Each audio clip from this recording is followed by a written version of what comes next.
Hello, everybody, and welcome to Waco ISD Stadium for another exciting night of Texas high school football. Tonight, the Waco Lions play host to the Cougars from College Station.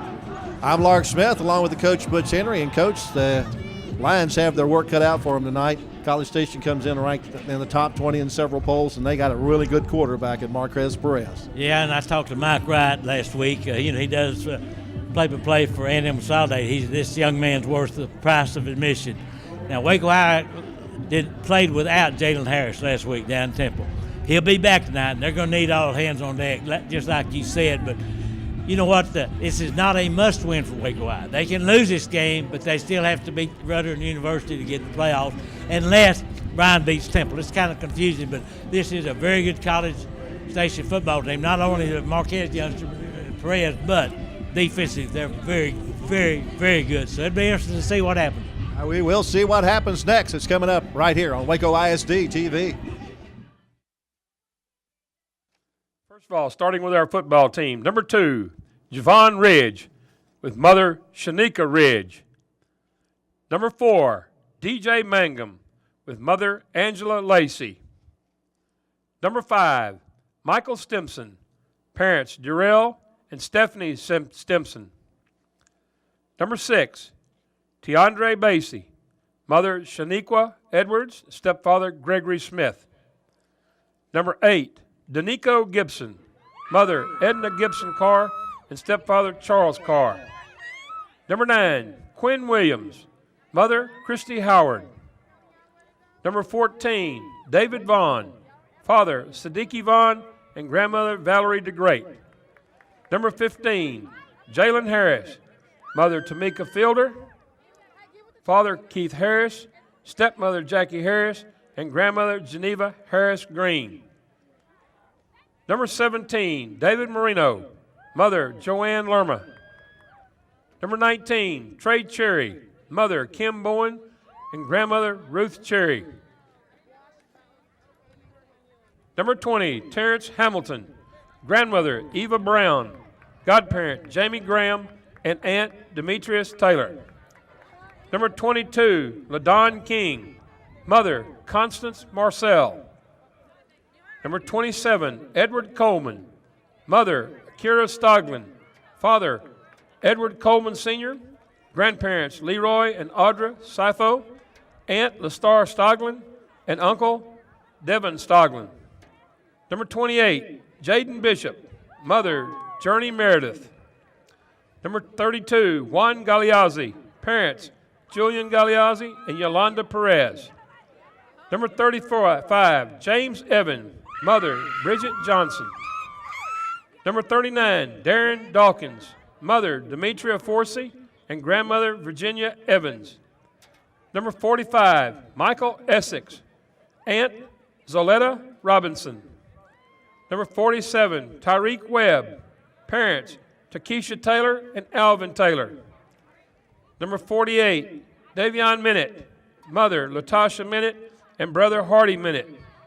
Number 49, Stephen Johnson, mother Charlotte Crane and father Stephen Johnson. Number 52, Darian McLean, mother Ebony Taylor and father Danielle McLean. Number 55, DeMontre Eastland, parents Anthony Eastland and Kayla Thompson. Number 57, Eduardo Perez, mother Monica Martinez and uncle Adam Soria. Number 64, Chris Wilburn, parents Gerald and Jossie Wilburn. Number 66, Jamar Wheelis, mother Holly Cole. Number 70, Khalil Glasker, coach Tyler Miller. Number 71, Keyshawn Dudley, parents Howard and Christine Dudley. Number 88, Eric Coronado, parents Cruz and Claudia Coronado. Number 89, Taro Johnson, parents Taro Jr. and Brenda Johnson.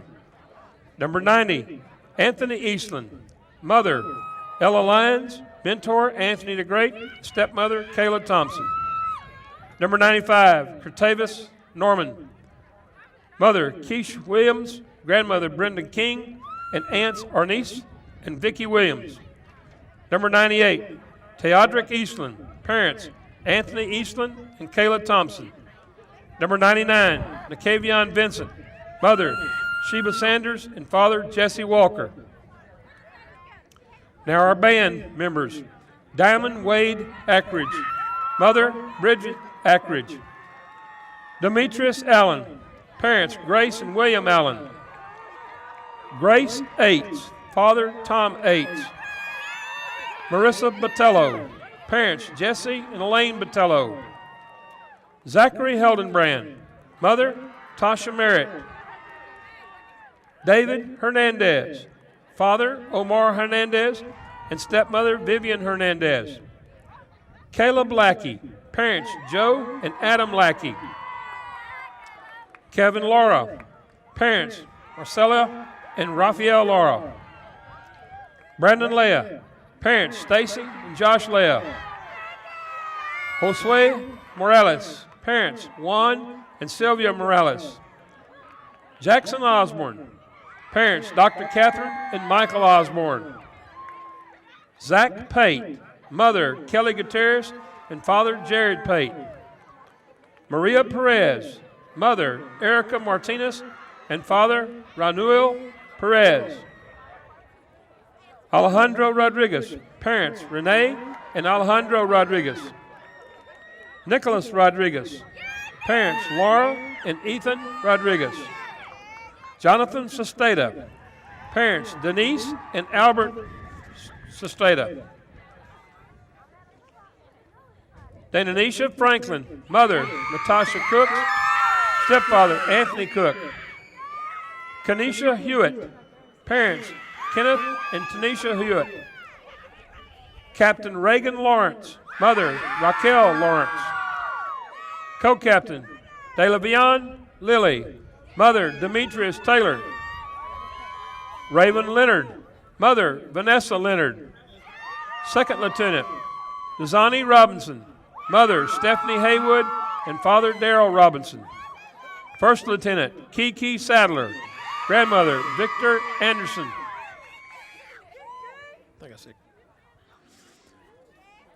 Valeria Slaughter. Parents, Mark and Lakeisha Slaughter. Charlotte Jackson, cheerleader. Mother, Letitia Thomas. Grace Long. Father, Danny Long. Janaea Ruley. Mother, Lisa Ruley. Navion Washington. Parents, Cameron and Nikki Miner.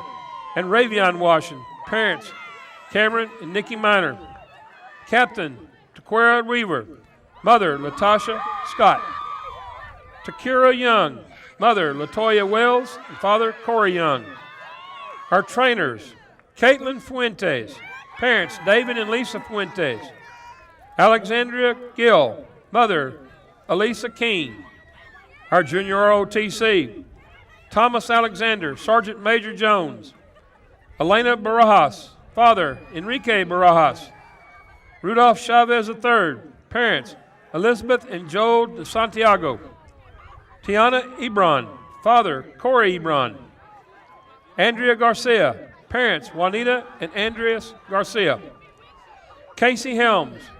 Uncle, Michael Leto. Chris Hernandez. First Sergeant Hart. Miranda Hernandez. Mother, Tammy Hernandez. DeJuan Hodges. Mother, Crutessa Hall. Connor Leslie. Sergeant Major Jones. Cameron Lord. Mother, Shantae Lord and grandfather Mark Campbell. Kayajane Montgomery. Aunt, Shamika Smith. Clovis Pierce. Mother, Rainbow Roberts. And Taisha Thompson. Parents, Jamie and Philip Thompson.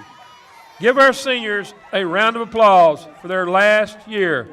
Congratulations, seniors.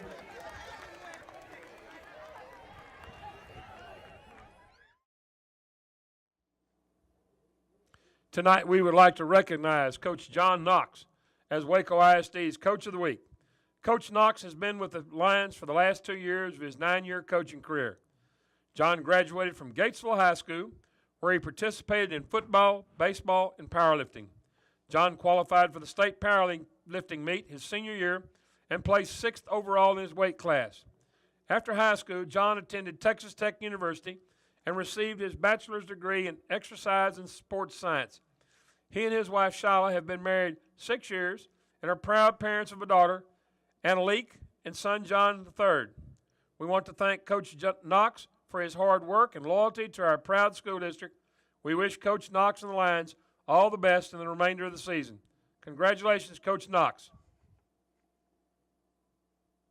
Tonight, we'd also like to recognize Kayla Stahl as Waco ISD's Teacher of the Week. Mrs. Stahl is currently in her second year at Waco High, where she coaches tennis and teaches Algebra 2. Mrs. Stahl was born in Tampa, Florida, and grew up in San Antonio. She attended Baylor University and graduated in 2014 with a bachelor's degree in education in the field of mathematics.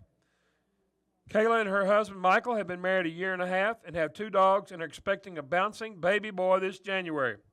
We want to thank Mrs. Stahl for her hard work and loyalty to our proud school district. We wish her and the Lions all the best in the remainder of the school year. Congratulations, Ms. Stahl.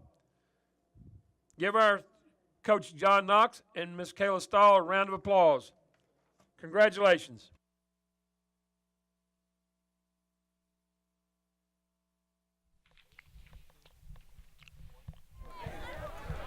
The Lions and the Cougars have made it onto the field, getting ready for our national anthem. The College Station Cougars come into the game as the co-district leader. Both College Station and Temple are 4-0 and 6-2 on the regular season. Their head coach, Steve Huff, has been there since the school started playing football 4 years ago. His record now with the Cougars, 38 wins and only 9 losses. How about last year? 14-1. Not bad. Not bad in your 3rd year of existence. And then Marty Herbst, this is his 6th season guiding the football fortunes at Waco High. A record of 33 wins and 30 losses entering tonight's game.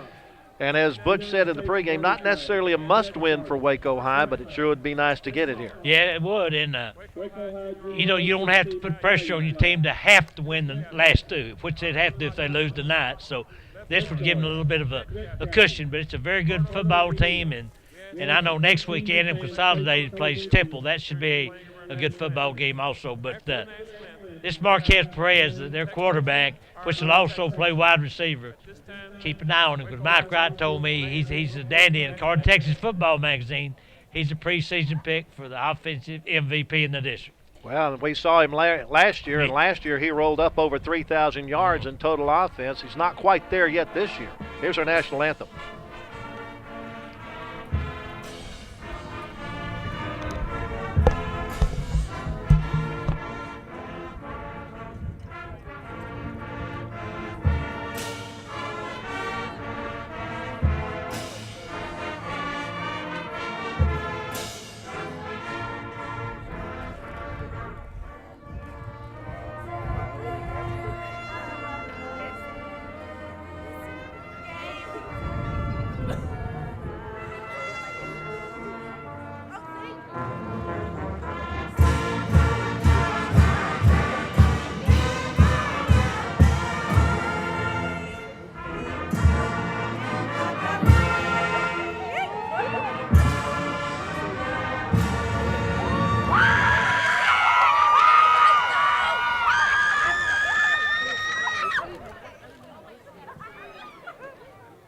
And now Texas, our Texas.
At the district standings a moment ago with Temple and College Station both at 4-0 at the top. A&M Consolidated at 2-2 is in third place, followed by Waco and Bryan at 1-2, and then University and Rudder winless in their first 3 district games. The other schedule for tonight, as this is the 9th week of the 2017 high school football season, University is at A&M Consolidated, and Bryan is taking on Rudder. Temple has the night off tonight. Captain's about to meet at midfield to decide who's going to get the football first. Coach, where is our officiating crew from tonight? Well, believe it or not, they're from the College Station chapter tonight. So the referee is Alan Peacock. The umpire is Kenneth Nunn. The head linesman is Mark Pollock. Line judge James Wood. And the back judge Daryl Schmidt. For Waco, we have number 4, DJ Mangum. The captains for Waco High, number 4, DJ Mangum, number 5, Michael Stimson, number 28, Jaden Bishop, and number 89, that's Tario Johnson. Number 1, Marquez Perez among the captains for the Cougars, along with 71, David Hahn. Also number 94, Marquise Conchola. Yeah, you'll be calling his name a lot tonight. Yes, we will. And number 99, Ben Waltz. Conchola may be one of the best defenders in the state of Texas. No question about it. He's a good one. And they got a defensive back, Brandon Joseph, who used to be their quarterback. And they say he's a dandy too, but Conchola is the strength of this team is their front 7 defensively. Waiting for the... What'd you do, take the wind or the ball? I take the win tonight. I definitely, I think I would, if I got the coin toss, I would defer because I want the choice in the second half. In the second half, I'd take the win in the third quarter. Yep. I'm sorry, no, I'd take the ball in the third quarter and the win in the fourth quarter. There you go. Be interested to see how many points are scored with the win as compared to against the win tonight. Well, College Station defers, so Waco will receive the ball, and they'll be going into the wind tonight. A little bit of different weather conditions for tonight's game than what we've had previously this season. We've got a pretty strong north wind going from left to right across your TV screen, and a game time temperature of 46 degrees. That is our coolest game time temperature of the year by far, by about 30 degrees. Yeah, it really is. And once again, go over the playoff scenario. Waco High can lose this football game and still get in the playoffs if they beat Bryan and University in the last 2 games, unless Bryan beats Temple. And that throws a kink in the well, so to speak. Certainly would. Waco High coming off of their trip to Temple where they lost 38-14, did that without Jaylen Harris available. Meanwhile, College Station is coming off of a 49-14 win over Rudder. Matter of fact, the Cougars have won their last 5 in a row. Doing the kickoff for College Station is number 14, Harrison Wellman. Triple deep for Waco. I bet it doesn't get to the end zone with that win. It maybe get out of the end zone with it. There you go. Well, he's going to come down to Josh Hamilton at the goal line. Across the 15, gets through the first wall of potential tacklers and then gets it up to about the 23-24 yard line. So that's where Waco High will get things started with Jaylen Harris back in the saddle at quarterback. He's completed 26 of 66 passes this year for 518 yards and 7 touchdowns.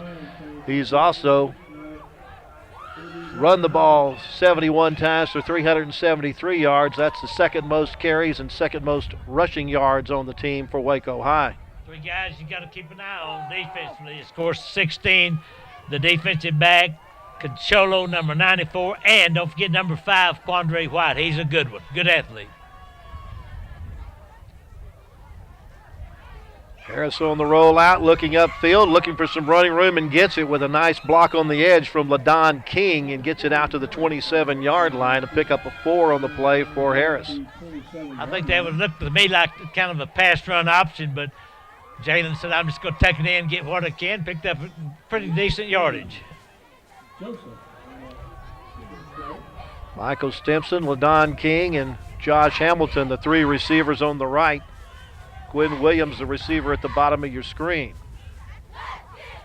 Fake the handoff to Terrance Williams, and Harris keeps it and gets it up to the 33-yard line, and that's going to be enough for the first down.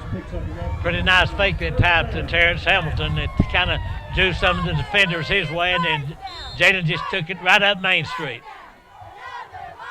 Pretty good idea to keep it on the ground into the teeth of this 15 to 20 mile an hour breeze coming in their face here in the first quarter.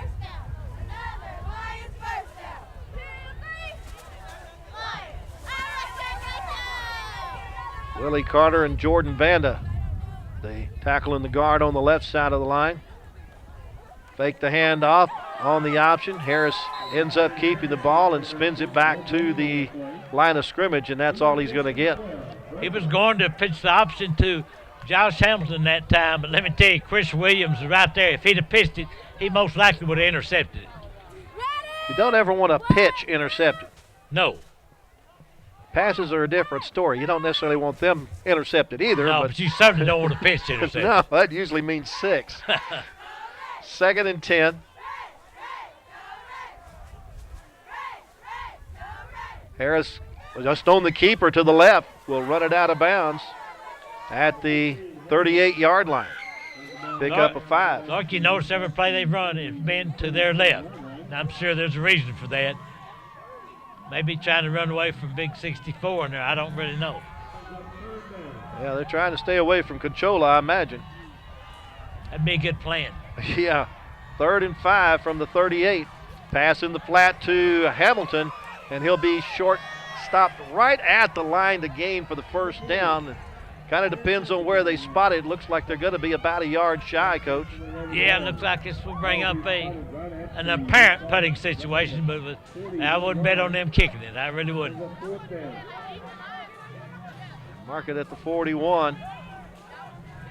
We'll pick up a 4 on the play.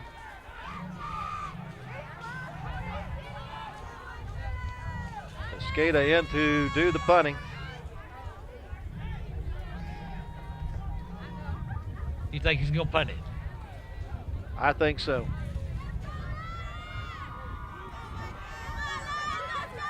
Gets it away. Fair catch called for by Wellman. Catches it at the 32-yard line. So Waco High has the ball for 1:40. Gets a first down, but that's it. As College Station gets the ball for the first time at their own 32-yard line. So we should get our first look at Marquez Perez tonight, wearing the number 1, the quarterback. He can do it all. That's all I'm going to say.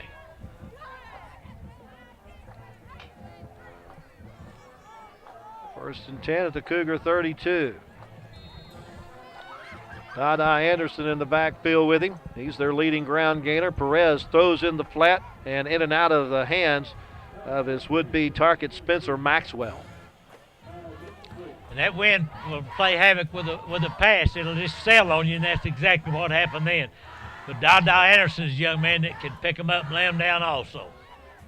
Perez starts tonight, hitting 73 of 112 passes for 1,134 yards and 9 TDs. Not quite having the statistical year as he did a year ago. Handoff to Anderson's got some blocking, but there's Big Vincent grabbing him and hauling him down. And I tell you, Vincent is playing opposite the Big 71 for Brian, David Hahn. They don't list the weights on here, but those two guys together, I guarantee you, weigh about 600 pounds. Green gained 3 on the play, brings up 3rd down and 7. Waco High had trouble last week against Temple, stopping the Wildcats on 3rd down. Perez on the rollout, looking downfield. Now throws underneath and completes it to Maxwell at the 46-yard line. That'll be enough for the first. He's finally knocked out of bounds by DJ Mangum. Picked up 11 on the play and the first down of the game for the Cougars.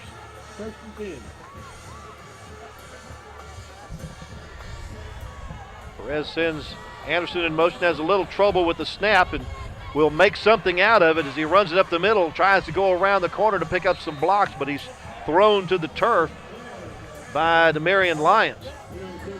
That was a good tackle by Lions, but if he doesn't make that tackle, he's going to pick up at least another 10 or 15 yards. You see it right there.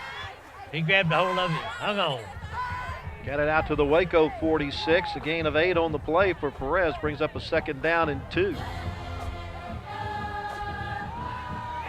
On the quarterback draw, Perez will only get up to the Waco 45 for a gain of 1. You see Big Vincent kind of getting up a little bit slowly right there. He made the tackle, limping ever so slightly. Actually, it's 3rd and 2 now. Hand off to Anderson. He's in the open, and he's going to go the distance. Waco High will not catch Dada Anderson as he goes 45 yards into the end zone for the first score of the game. That looked awfully easy from up here as they just ran a kind of a handoff off the left tackle, and there he goes. And I'm not sure he was even touched, to be honest with you. They complete the 6-play drive, or the 68-yard drive in just 6 plays. And to try the extra point is Alan Guerreri. Out of the hold is Zach Williams. Splits the uprights with it. 8 minutes and 40 seconds left to go in the first quarter. And College Station draws first blood as they score from 45 yards out on a gallop by Dada Anderson. Dada Anderson, I told you he could pick him up and lay him down. Once he got past that first wave, he was gone to the house. So that's the first score tonight with the wind. We'll try to keep up with that if we can. And Waco High moved the football. They just came up about a yard short on that 3rd down play. Took them 1 minute and 40 seconds to cover the 68 yards in those 6 plays. Just 1 pass completion in the drive.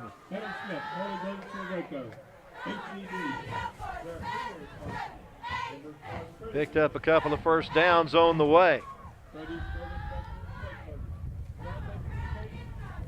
That last kickoff went right to the goal line, so we'll see what this one does. That's the 8th touchdown of the year for Anderson. 2nd most rushing TDs to Marquez Perez, who has 12. Coming to Hamilton and in and out of the end zone, so Waco High will start this drive at their 25. Am I correct? Waco High has not thrown a pass yet, have they? They threw one to Hamilton, yeah. But it wasn't enough for the first down. It's going to be hard to throw that ball downfield against that wind, because I'd say it's probably around 20 miles per hour. I'm just guessing. You can see the flags blowing pretty brisk, and you can see people huddled up there. You know what, if we're in Nebraska, we'd be wearing shorts probably. Not used to this, are we? No, we're not.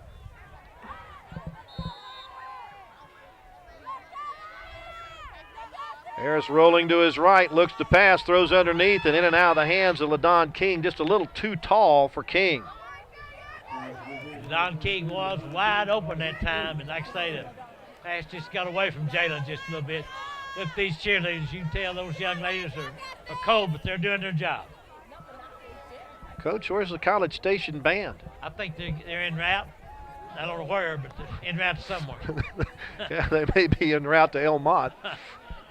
2nd down and 10. Hand off to Hamilton. Gets some blocks around the right edge. Takes on a man at the 30-yard line. Knocking him out of bounds is Quandre White.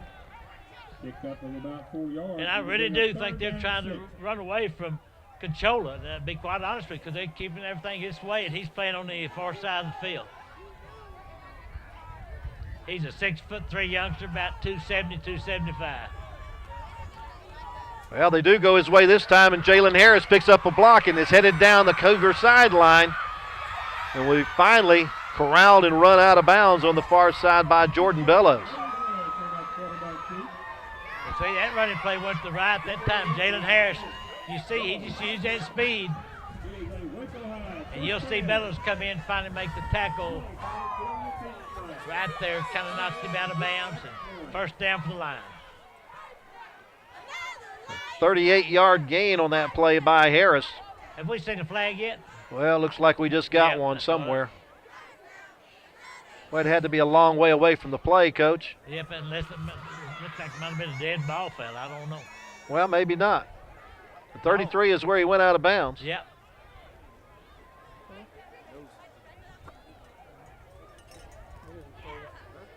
They're sending Harris to the sideline for some reason.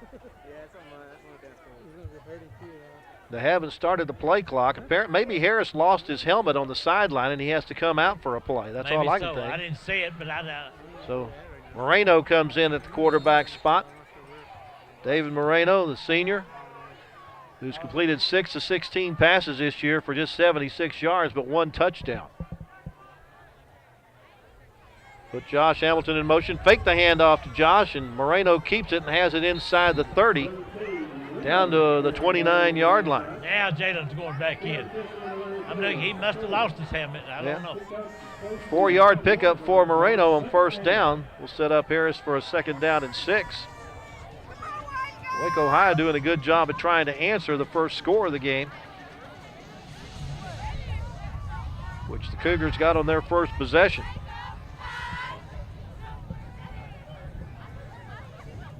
Hand off to Hamilton. Terrance uses the pat drill to get it across the 25 and just inside the 25-yard line. Keyshawn Dudley, the center, number 71, made an outstanding block on that play. He just drove his man backwards. 3rd and a couple. Quickly, they go back to the line of scrimmage, and quickly, Terrance Hamilton is tackled for a loss. That's that guy at the other end, Ben Walls, number 99, getting to him. So it's 4th down. They lost 2 on that. Well, lost 1 on that play back to the 26. 4th and 3. I let Jalen do his thing. Roll out, pass and run option. That sounds like a good idea to me. Yeah, he fumbles the football, picks it up, going to try to make something out of it, but that's not going to do very good. Now we got a penalty at the end of the play, Coach. I'm not sure what's going on there, but they threw it at the feet of Ben Walsh, number 99. I don't know if that's going to change things here or not. Harris just didn't have a good handle on the snap. The man, the white hat, Alan Peacock, he'll tell us all about it, I'll assume.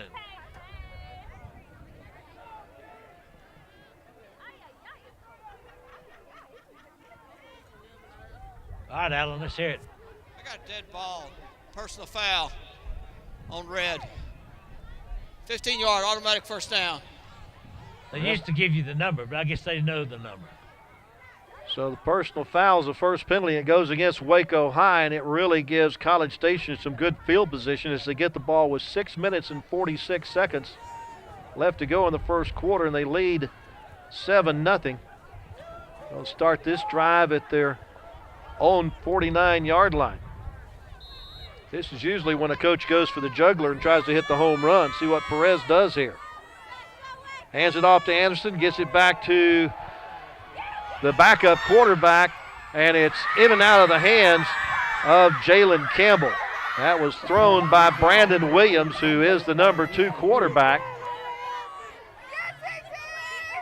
who lined up in the flanker spot, and they did try to go for the home run, didn't they, Coach? Yeah, DeAndre Basie was a young man on defense that time. He had good coverage, but he didn't turn around till the last minute. That ball should have been caught. At least he didn't get caught not being covering. Here's Perez going up the middle and getting the first down into Waco High territory at the 40-yard line. Picked up 11 on the play. I see Vincent's still limping out there. I don't guess he's 100% right now. They need him to be healthy. But so far, I've been impressed with the Perez youngster. Came into the game with just under 1,800 yards of total offense this year. looking to pass. Now tucks and runs with it. And finds a gaping hole on the left side and gets it inside the 35 down to the 32. Pickup of 8. Finally brought down by Dwayne Howard from Waco High. Now, Howard saw a lot of time at quarterback last week. Yep. 2nd and 2. Anderson has the football, has some nice blocks out in front of him, takes it almost down to the 25-yard line, giving to the 26 and a gain of 6.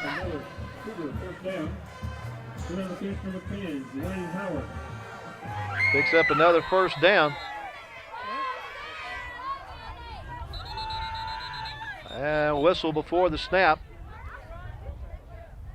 Waco, oh no, there's a flag on the sideline. I think Waco High maybe had too many men on the field. They had some guys trying to come off when the snap was made. They don't have a 10 out there now, but now they got 11.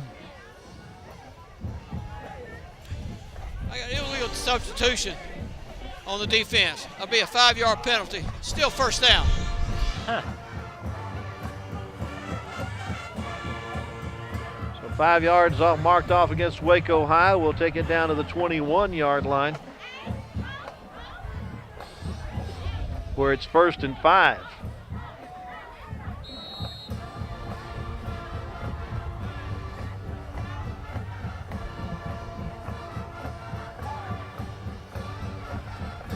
Fake the handoff. Perez looking to throw now. Just will tuck it and run with it and gets a block from Anderson to take it down to the 16. Another 5-yard gain. Perez looked to pass that time. Nobody's open. He tucked it in and ran, and you can just see his athletic skills. He's got good quickness, and I tell you, that's why people rave about him, I guess, because he looks like he's an outstanding athlete. Well, they say he did get a first down. So it's at the 16.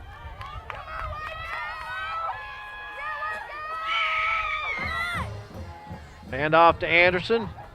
Couple of side steps looking for a hole and finally dives across the 15 down to the 13 for a gain of 3. Getting up off the bottom of the pile for the Lions was Corey Abram that time. Well, the amount of field to defend is getting smaller for the Waco defense. They need to bow their neck here. Perez with the fake, throw in the flat is complete to Jalen Campbell. Campbell started the night the leading receiver for the Cougars with 525 yards and 27 receptions and 5 touchdowns. O.T. Andre Basie said, I wonder why they're picking on me over here.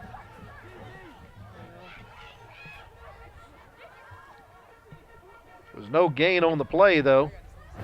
Brings up 3rd down and 7.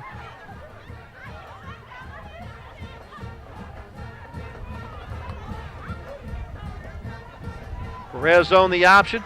Pitches it off to Anderson, and Anderson's going to make it into the end zone for the 2nd touchdown of the night for Dada Anderson, his 9th TD rushing of the year.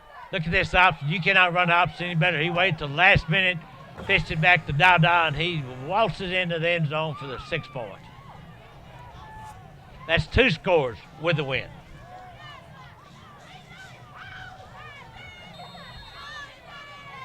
Guerreri on to add on the extra point. Their deep snapper Jordan Bellows checks in late.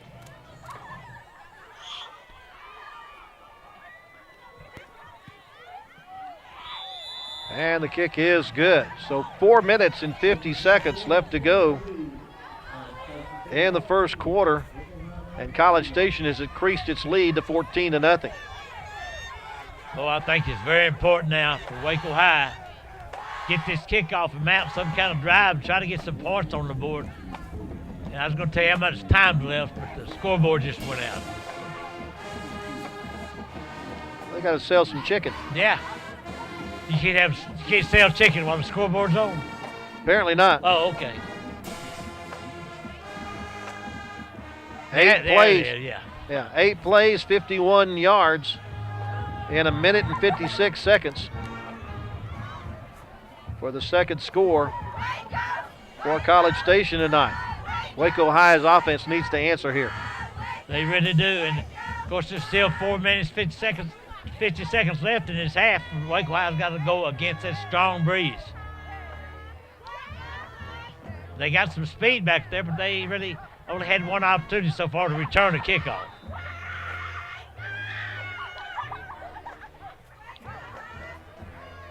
Hamilton, Williams, and King are deep. Coming to Josh Hamilton, a couple of yards deep. Will bring it out. Couple of good sidesteps gets him inside the 20, but if he had just stayed in the end zone, he'd have had 4 more yards for his club. That's a nice tackle that down by Kayla Reed from College Station. Lions are going to have to find some way to get into the end zone on this possession to try to keep it a 1-score game. Well, they had real good success early on with Jaylen Harris. Had made a nice run going to the right. So they've been running left all night, so we'll see what happens. Be Josh Hamilton in the backfield with Jaylen Harris. Hamilton started the night 129 carries and 826 yards and 9 rushing TDs. They'll throw it to Hamilton in the flat. He has yardage outside the 25 up to the 27. Pick up a 6 on the play. Finally brought down by Ryan Stapp from College Station, number 4. There he is. He's second down and 4. The 3 receivers to the left this time. Look like the same play now. Harris is going to tuck it and run with it. Boy, he gets swallowed up by Conchola as he gets back near the line of scrimmage. Yeah, Conchola, he's going to swallow up a lot of people this year. There's no question about it. A loss of 1 on the play brings up a 3rd down and 5 at the 26.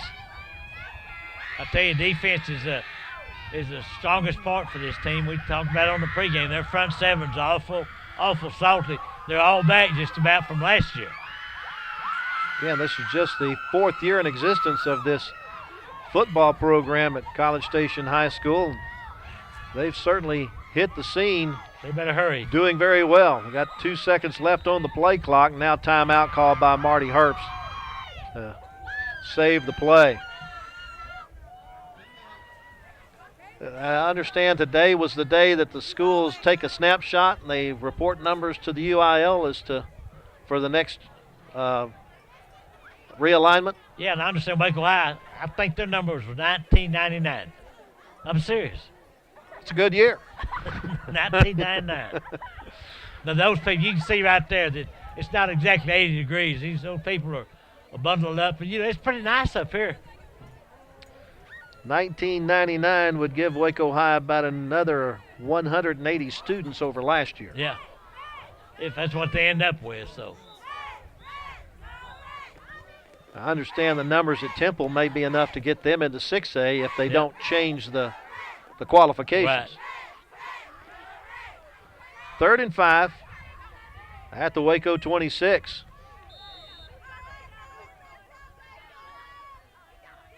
Harris looking to pass. Throws it out in the flat to Josh Hamilton. It's picked off.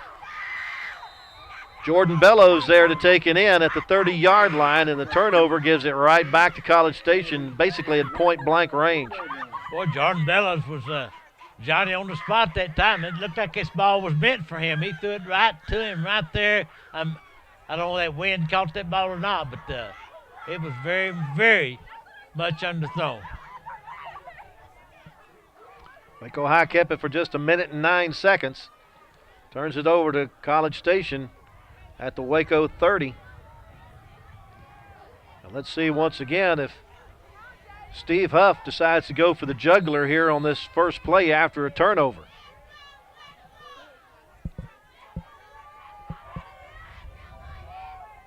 Hands it off to Anderson. Anderson sidesteps the first potential tackler and then gets it inside the 30 down to about the 27 for a 3-yard pickup. He made 3 more yards than I thought he was going to make on that play. He did a little juking, didn't he? He had to.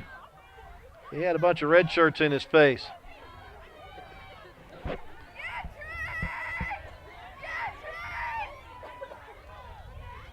Anderson with the football. Gets in behind the block of Logan Flasky. On the bottom of the pile was big Nacavian Vincent.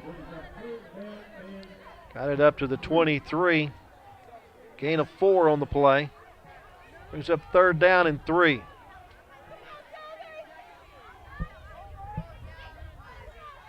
Fake the handoff to Anderson, throw it and almost picked off, and it is taken in by Anderson. Well, I don't know who the Waco Lion was, but that popped off of his chest right into the hands of Anderson. You think they drew it up that way? I would for next week. Yeah, I would too. Yeah, there you see it. It's a very, very unusual play. Picked up 8 and a 1st down on the play.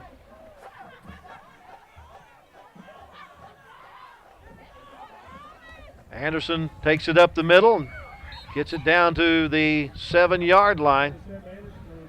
Undermined there by Chris Williams. I'm sorry, that's Andrew Cerny. I'm sorry. You got the wrong side. After the 8-yard pickup, Anderson has it again, loses the football, and Waco High's on top of it inside the 10-yard line. Boy, somebody stuck him right as he got to the 5 and sent it flying the other way. Let's see who made the hit right here. 33 made the hit for Waco High. That is Javon Ridge. Jaden Ridge, he's only a sophomore. He's the one that caused that fumble. Now, Waco High still got 2 minutes left to go against this strong breeze, so we'll see what they can do. It was Tommy Isbell who got on it to recover for Waco High, so Waco gets it back with 2:02 left in the first quarter, trailing 14-0. And they're at their own 7-yard line. Harris with the handoff to Josh Hamilton, and Josh Hamilton finds very little room around the left side and will barely get it back to the line of scrimmage. We don't see Josh Hamilton carry the football quite as much as his brother, but he does carry, but he's really a good receiver when they get it to him. Just his 8th carry of the year for 99 yards total. 2nd down and 10 after no gain on that last play. Don't think they can run enough game clock off here to get the win unless they get a 1st down. Fake the handoff. Harris keeps. And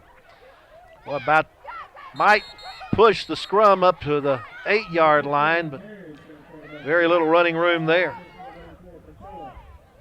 Now, if they don't make this 1st down here, it wouldn't surprise me at all if College Station called a timeout to make them punt into the wind. Well, let's keep him at the 7-yard line. No gain brings up 3rd down and 10. He may have took it from one side of the 7 to the other side of the 7. They're trying to run as much of that clock they can. Certainly are. That's 7 seconds left on the play clock, 40 seconds left on the game clock to the end of the quarter. They do get the play off before the play clock. Hamilton takes it up near the 11-yard line, but that's not anywhere near enough for the 1st down. And they did call a timeout. Yep. Brings up 4th down and 6. The timeout going to force Waco High to punt into the wind. That's a pretty smart move by Coach Huff to make them punt into a strong breeze. They'll probably have 1 or maybe 2 plays with the wind. They may go for the juggler. Waco High has run 18 plays so far and just has 70 yards to show for it.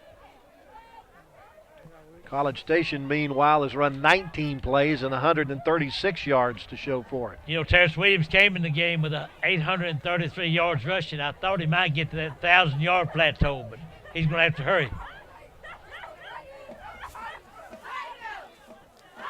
Now, right now, our unofficial statistician, Tank has him 3 carries for just 8 yards.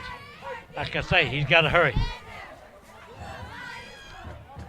Old Lefty's going to come in kicking it away. This is Toribio in the punt, number 84, Raul Toribio. Back deep is Harrison Wellman.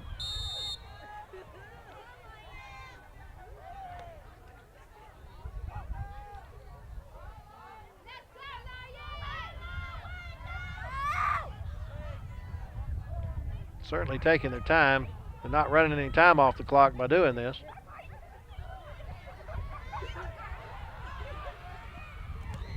Left footer gets it off. And gets it out to the 36-yard line. That's only a 29-yard punt. I promise you, I look for Perez to air it out this time, probably throwing downfield to Jalen Campbell, if I was a guessing man.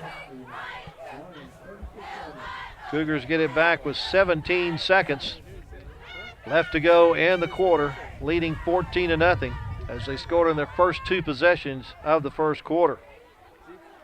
They get the win for at least one more play, maybe 2. How much you think Big 71 weighs, right guard?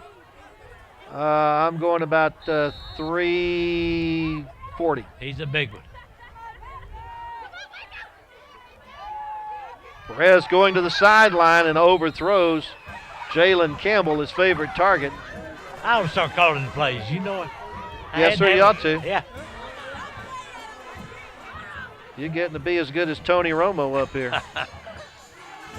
They're going to have probably one more play with the wind, so they might as well air it out again, I guess. About to say the official just gave him a 2-yard gain on an incomplete pass. He put it on the wrong side of the 35. Or if y'all played a Dada, might pick up some pretty good yardage. I don't know. Well, they had a bad snap. They're going to see what they can make out of it. And a good job chasing him down and tripping him up by Waco High's Michael Howard. That should be the end of the quarter. That is the end of our first 12 minutes. And our score after the first quarter is College Station 14 and Waco High nothing. Now let's go down to the field where we have a special presentation, a lifetime athletic honor roll ceremony. Campbell, Keith Campbell, 1990 graduate of Waco High School. Keith was an all-star basketball player at both Waco High and McLennan Community College. From MCC, he attended Texas A&I Kingsville, where he garnered all conference honors on the hardwood. After his playing days, Keith embarked on a basketball officiating career that has taken him to the top at the collegiate level. In 2015, Keith officiated the very first NCAA basketball game hosted by China. In 2016 and 2017, Keith was chosen to officiate a Sweet 16 and an Elite 8 matchup. As the 2017-2018 season kicks off here shortly, Keith will be one of 2 officials in the nation to officiate in each of the Power 5 conferences.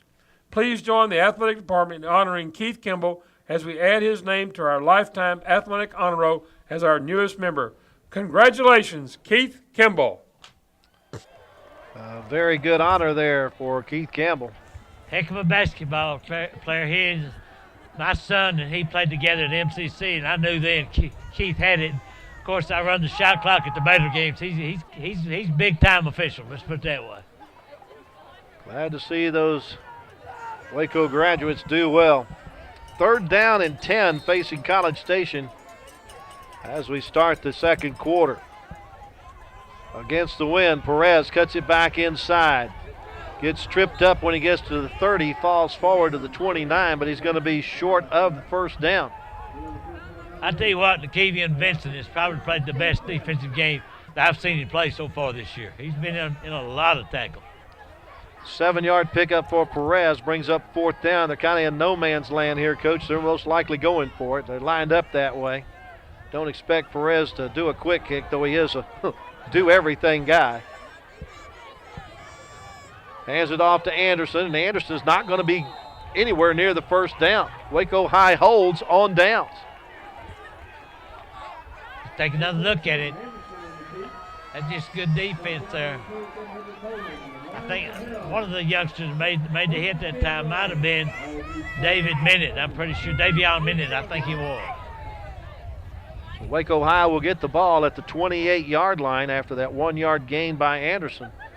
Get it with 11 minutes and 23 seconds left to go in the second quarter, trailing 14-0. Now we'll see if there's strategy changes with the wind.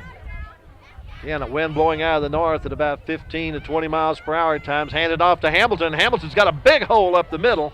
Gets into the secondary and takes it out to the 37-yard line. I don't think the wind would have made much difference on that run. No, it wouldn't. Either way. Picks up 9 on the play. 2nd and 1. They're back to the line of scrimmage quickly. Hamilton has the ball again. Nope, they fakes it, and the pass is incomplete, intended for Josh Hamilton underneath. Looked like LaDon King was about to break free and could have gone down the sideline. There's another look at it. Jalen just missed him on this because he was open. So it's 3rd down and 1.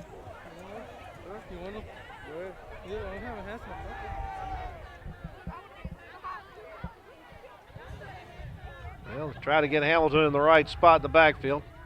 He gets the handoff, gets away from a would-be tackler, tries to get around the corner, and now there's a flag thrown. Hamilton going to lose yardage on the play. Coming up a bit gimpy on the play for College Station is Jordan Bellows, who had the interception earlier. Plus there's a flag on the play. Was that against Waco I blocking the back, I wonder? I think you wonder correctly.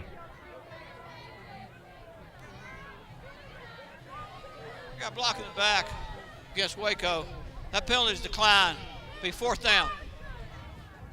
The loss is back to the 34. A loss of 3 on the play for Hamilton brings up 4th and 4 at the Waco 34. Toribio in to punt.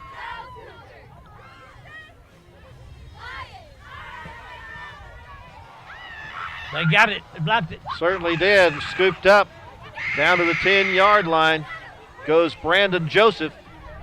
You talked about him on the pregame, Coach. Yeah, he was a former quarterback. He's really a good player. And you'll see old Brandon come there and scoop it up right there. Didn't quite score a touchdown, but he came close. So right now, College Station getting all the breaks. They block a punt, they intercept a pass. The Waco defense has to go to work as they're got their backs against the wall. As College Station will start this drive. If they'll put a ball down and chain down something, figure out if it's at the 10 or the 9. Looks like it's at the 9.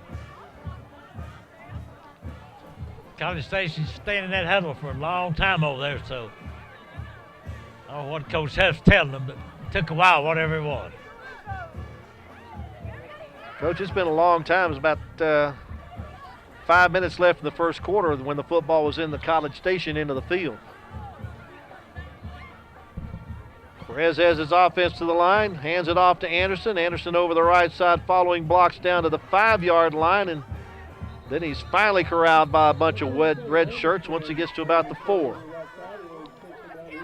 I counted 5 red shirts in on that tackle. That's good pursuit that time, but they really need to try to keep College Station out of the end zone if at all possible. It's going to be very difficult to do. They've got a lot of weapons. 2nd and goal from the 4.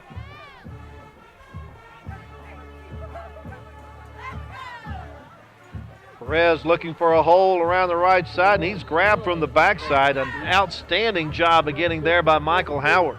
It was a good job. He stopped him ready before he could get going that time. I think it'd be a feather in the cap of the Lions if they could hold him to a field goal here.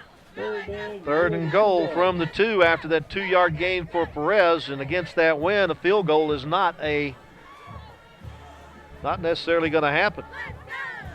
Maxwell in the backfield now with Perez. They stacked blockers on the right side. Perez going that way, follows Maxwell and gets into the end zone.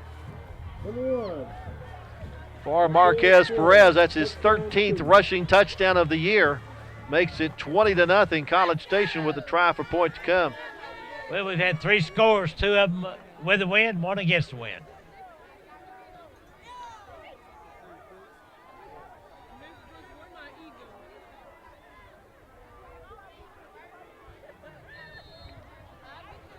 It's Guerreri once again in to try to tack on the point. Does so against that breeze. 9:34 left to go in the first half.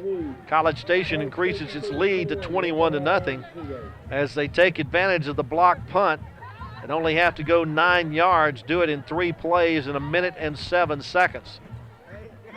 Now we'll see what type of field position Waco High can get on this kickoff. It'll be the first time College Station had to kick into this strong breeze. We were watching Guerrerian pregame. He attempted a 34-yard field goal against the Breeze. That was coming from the, what was that, about the 27 area? Well, it come from the 24-yard line, so he did that okay against the Breeze. See how he does on kickoffs, or actually it's Wellman that does the kickoffs. See how he does against the Breeze. Once again, it'll be the triple deep for Waco High with Josh Hamilton to the left, Michael Stimpson in the middle, and Don King on the far side of the field. All three of those guys have good speed, so we'll see what happens. I'd be willing to bet he doesn't kick this one out of the end zone.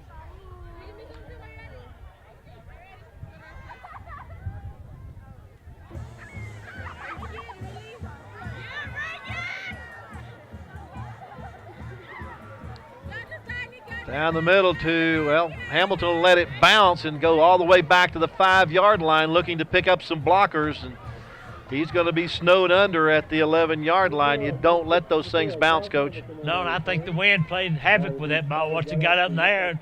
I think Hamilton thought it was coming to him, and it came up short, hit the ground. Like you never let that football on a punt or on a kickoff hit the ground. So Waco will start at their own 12-yard line. I think it's pretty evident that there's no question that the College Station defense is really keen on Josh Hamilton tonight. Well, now that Waco has the win at their back, let's see if they limber up the passing arm of Jaylen Harris. LaDon King goes in motion out of the backfield. Harris looking to throw toward Josh Hamilton, and he in and out of his hands at the 32-yard line as he is rudely treated by Harrison Wellman. Ooh, what a hit that was. I thought Josh Hamilton was going to make that catch, but he got hit pretty good right there. You see it one more time. Wham, bam. Actually, that was Quandre Diggs that did that. Yeah, it sure was. Not Quandre White, not Quandre Diggs. Yeah, we'll see him tomorrow. Yes. Second down and 10. Waco High's offense doing what they can to shorten the game by letting the play clock run down. Look at the splits on that offensive line. Fake the handoff to Hamilton. Keeping the ball is Harris, and he's going to be wrapped up before he gets back to the line of scrimmage by Anderson's brother, Kiki Anderson. College Station, they're a good, well-rounded football team on both sides of the football. There's no doubt about it. That may be why they're undefeated in district play.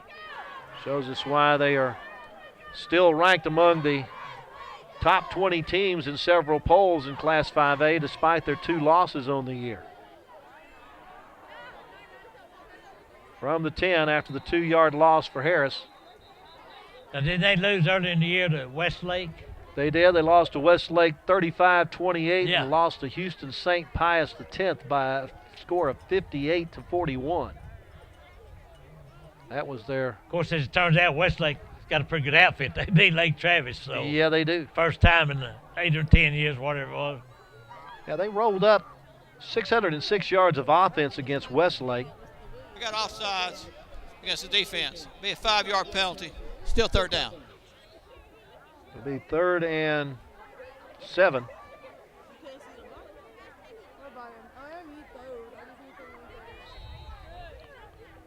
Boy, they do have some wide splits, don't they? Certainly do.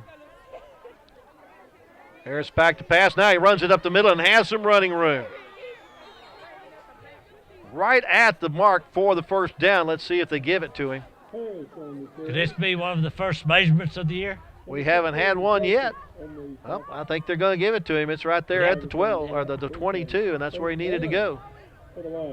They do give him the first down.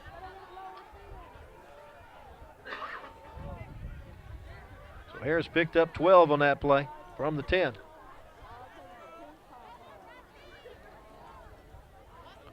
And off to Josh Hamilton. He's into the linebacker core and slams that guy up to about the 32-yard line.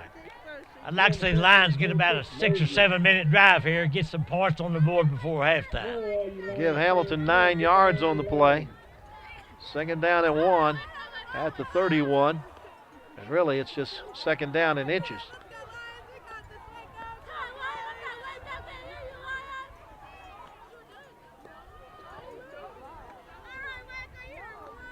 Hamilton's not going to get over the 30-yard line this time.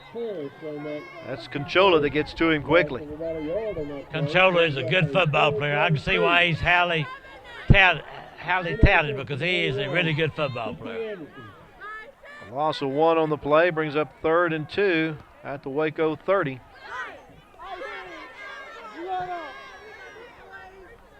Offensive coaches signaling in the play to Jaylen Harris.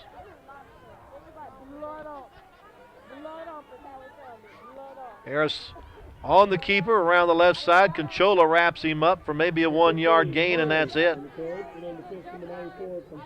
having a hard time running inside against this College Station defense. Got a punt here. Remember, they got the last one blocked, so maybe they made some adjustments. Well, Toribio back in to do the punting.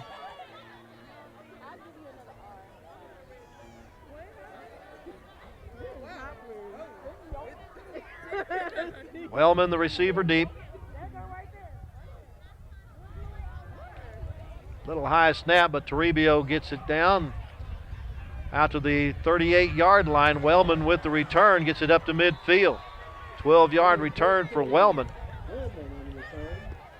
Look, I saw one of the best blocks I've seen all year.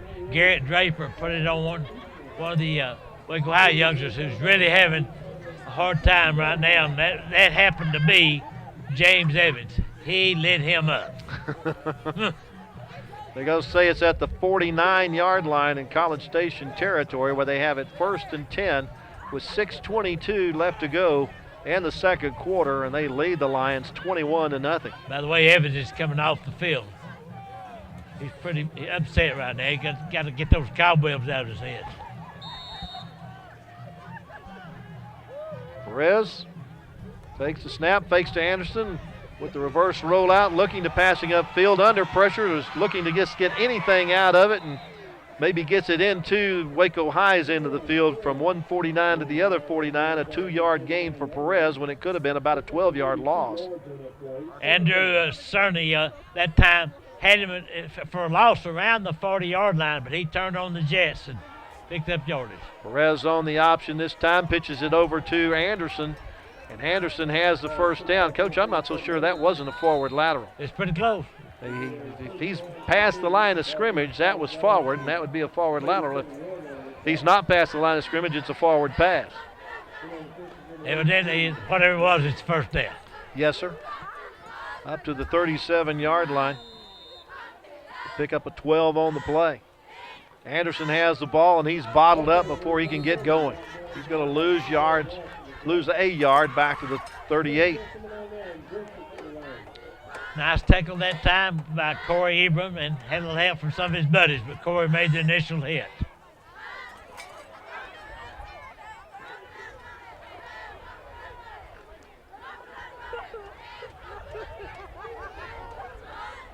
Perez looking to pass, now steps up and will run. He's got some running room. Heads for the sticks on the far side and gets it out of bounds at the 28-yard line. Would you say this young man is as advertised? Absolutely. Yes, sir. Going to bring up a 3rd down and 1.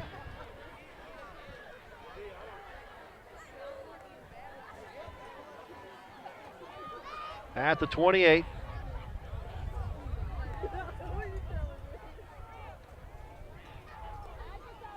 Hand it off to Anderson. Anderson over right guard. Dives far enough to get that first down.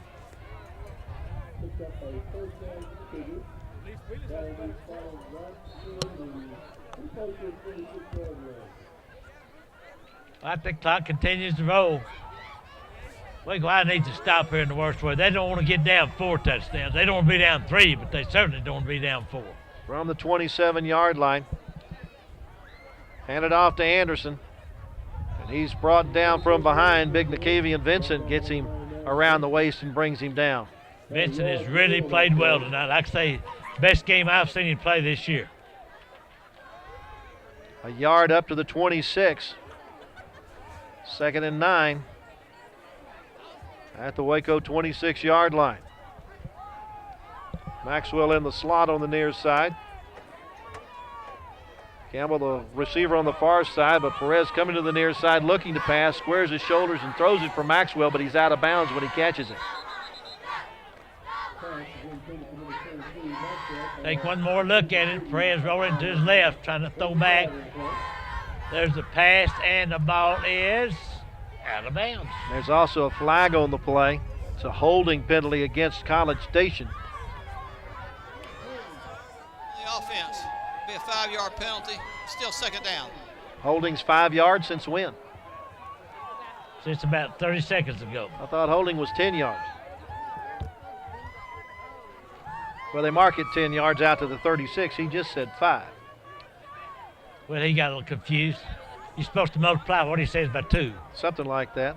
So 3rd down and 19 at the Waco 36. That's the first penalty against College Station tonight.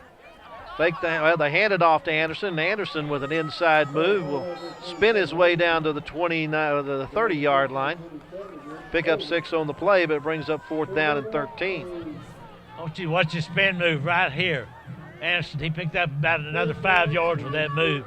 I think James Evans might have made that tackle. The young man that got shaken up a little bit earlier. That'll be a 47-yard field goal into the wind, so Stephen Huff not going to try that. He's going to go for it on 4th down, and Perez trips over his own man. He and Anderson got their feet tangled up, and he falls down at the 35, and it's going to be Waco High's ball on downs. Second time the Waco High defense has held them on downs. I think that was only 3rd down, wasn't it, Lark? No, that's 4th. Well, they're going to have it. This is 4th here, I believe. Okay. Trying to see where I could have gone wrong. I got it written down that should have been 4th down myself. You had Anderson for 1 yard, then an incomplete pass. Here's the punt. Goes into the end zone. I guess the holding penalty kept it at 2nd down. That's where it was. Waco High's got 3 minutes and 16 seconds to get the other end of the field and get some points on the board. They still have 2 timeouts remaining, but this College Station defense has been awfully stingy. Punt goes out of the end zone. Every now and then I lose track of things. Comes with age. Thanks for the reminder. From the 20. Believe you me, I know. 3:16 left to go. Waco High needs to get on the board. The defense has done a job to keep it at 21-0.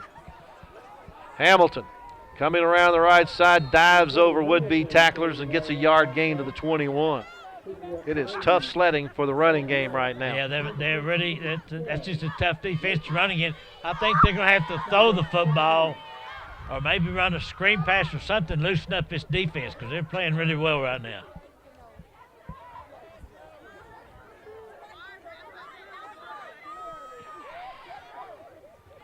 You got Cachola up there. You got number 56, Matt Rust. They're kind of keeping things all knotted up along with Ben Walsh. They got a 3-man down lineman right now on the defensive side.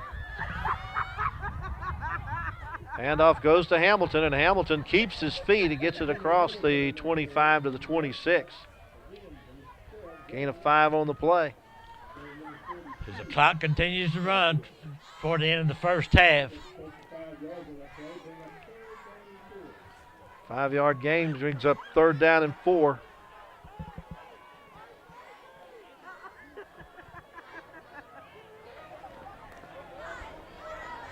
Harris letting some time roll off. Now looking to pass. Goes down the far sideline. Looking for I'm sorry, that was Danico Gibson. Gibson's not one of the top receivers on the team this year. Gibson's only caught 1 pass so far this year. That one thrown his direction, but a little bit too far. Just about a foot too far, so another punting situation for Tarbio. Once again, I remind you, 2 punts ago, they got it blocked, so they got to be real careful. Well, Escada's in the punt this time. They're going from left foot to right foot. That'll confuse them. Rugby-style punt comes toward the sideline. Wellman will take it in at the 42-yard line, has some running room up the sidelines, picks up a couple of blocks, some nice return yardage there for Wellman, back to the Waco High 39. Finally run out of bounds by Damian McClain. So College State, take one more look at it right there. That was a nice run back that time by Wellman. They still got plenty of time, a minute 45 to get some points on the board. Once again, Coach, it was sometime back about 5 minutes left in the first quarter that the football has been on the College Station end of the field. Start at the Waco 39 with this drive. Defense has certainly been up to the challenge pretty much so far. Anderson goes in motion. Perez will throw it out in the flat, completes it to Wellman, and Wellman will go down the sideline, gets a first down before he's finally bumped out by DJ Mangum. That was a nice play. That's kind of a semi-screen pass, I guess, but Wellman caught the football and made some good yardage after the catch. Got it all the way down to the Waco 27 for a gain of 12 on that play. Same basic play, this time to Anderson, and Anderson's going to be dropped for a loss. Fool me once, shame on you. Fool me twice, shame on me. Waco defense does a good job to keep that one at no yards. Went to the well once too often there. That defense was led by Andrew Cerny that time from Waco High. From the 27. Perez has a minute 10 and counting left in the quarter. Pump fake, goes for the corner of the end zone, has his man Maxwell into the end zone, touchdown. At that pump fake, what did it? Kind of Dooley Coleman was in on for Waco High for the defense. I think the pump fake is what really turned this whole thing around. That was a nice pass, no doubt about it. First touchdown catch of the year for Spencer Maxwell. Makes it 27-0 with a minute and a second left in the half. And Guerrero to try to add the point.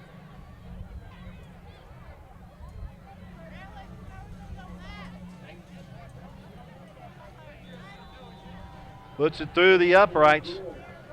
College Station has scored on their first two possessions of the half and now probably on their last possession of the half. Took advantage of a blocked punt earlier to get another touchdown and lead by 4 touchdowns here, 28-0 with just a minute and a second left to go before intermission. Those kids having a good time. I hope that flag doesn't blow out of her hand. The Waco High's got to be awfully careful on this possession because you certainly don't want to give the ball back to College Station with enough time for them to score again. Took them 34 seconds to cover the 39 yards in just 3 plays. To get in the end zone on that 27-yard pass to Spencer Maxwell.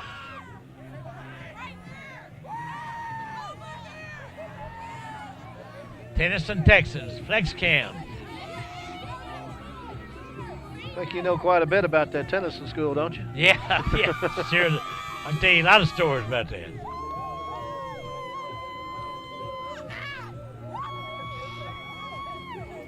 How does it feel to be retired, Art? Pretty nice? Feels real good.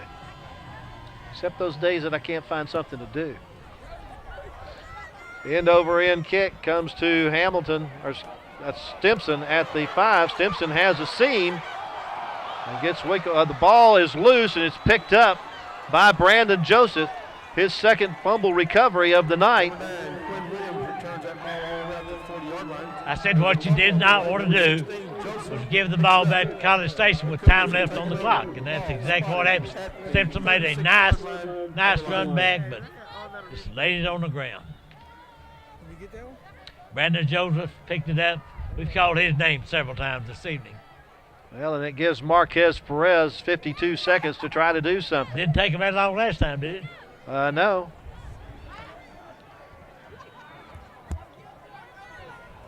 And it only took him 34 seconds last time. 1st and 10 at the Waco 36-yard line. Anderson in motion. They'll throw that screen again. Looks for the double pass. Wellman with the lefty Throws it, and it's complete down to the 6-yard line with the leaping grab down there is Campbell. Little razzle-dazzle there. That's why Jalen Campbell's one of their leading receivers. That was a nice play, little throwback. A nice pass that time by Harrison Wellman. Waco High has an injury timeout.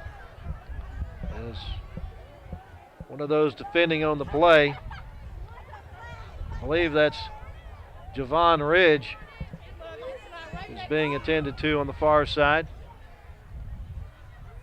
Well, like I said, that's what coaches like to do, is go for the jugular after a turnover like that. And Stephen Huff has shown several times tonight that that's what his plan is as well. That was a nice play. I mean, I like plays like that. Kind of catch people off guard. That was a nice play. And they score here, it's going to be a tough road to hoe for the Lions. That's all I'm going to tell you. Maybe already be. Picked up 30 yards on that pass from Wellman to Campbell. It's 1st and goal at the Waco 6. Last week at Temple, Waco High had an injury to Teodric Eastland, who's under concussion protocol. He was carried off the field for a precaution. Never like it when you see him bring out that backboard, Coach. Nope. Hopefully Ridge is okay on the far side. He is sitting up. That's always a good sign when they sit up.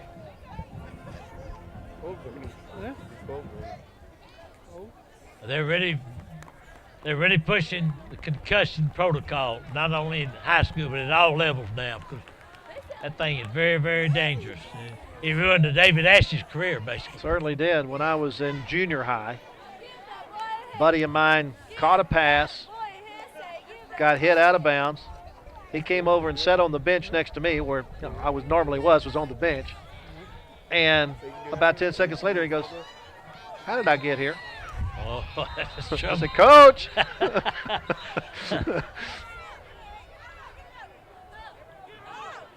Ridge being walked to the sideline. At least he's walking on his own power. That's always good to see. But Waco High defense being challenged one more time here, having to stop the Cougars at point-blank range.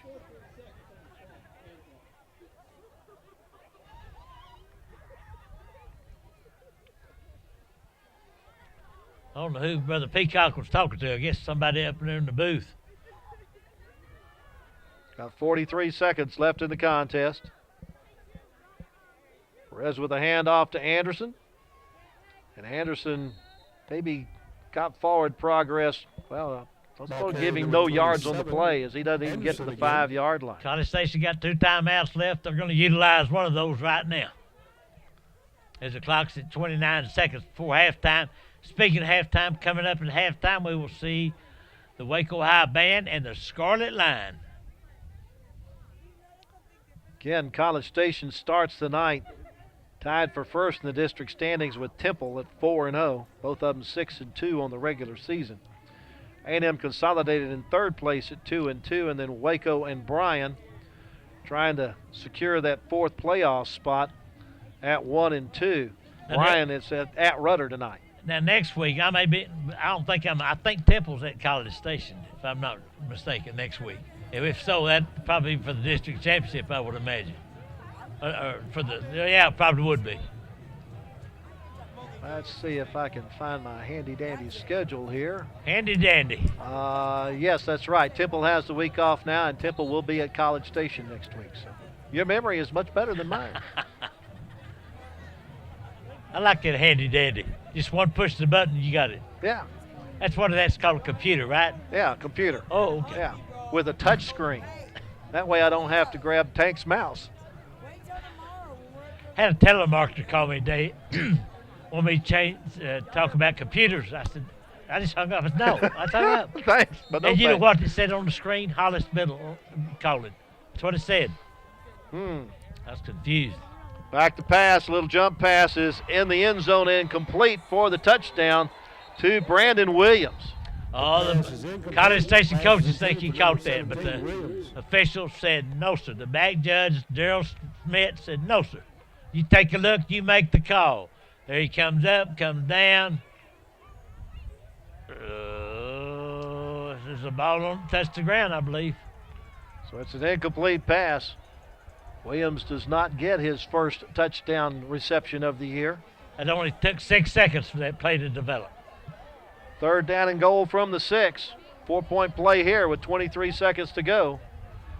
Play clock is down to 4 as they finally get to the line of scrimmage. They got to call timeout. They call their final. Is that their final timeout, Coach? Yes, it sir. is. Yes, sir. That's it. Waco High still has 2. Can you borrow one from the other team? No, but you can lose them if your jerseys aren't correct. Yes, we've seen that up close and personal. Our next game on Waco ISD TV will be the University Trojans hosting Bryan Rudder. That is a fight to stay out of the cellar. And that is University's homecoming. Waco High will be on the road next week at Bryan, which is a huge game. They cannot afford another loss if they lose this football game. Absolutely. Flex cam winner. You'll please report to the North Gate. You stack up University and Rudder statistically, and it looks like a fairly even matchup next week here at Waco ISD Stadium. Of course, University coming in with that 44-game losing streak that they're trying to break. They're down at A&M Consolidated tonight, I believe. Aren't they? I believe that's where they are, yeah. That's right, the losing streak's still at 43. And haven't heard what's going on between them and Consolidated tonight. All right, here we go. 3rd down and goal from the 6. Maxwell in motion. Perez going to keep it himself. Tried a little spin move, but Corey Ebron grabs him and won't let him get into the end zone, and he's down to about the 2-yard line. It's going to be interesting.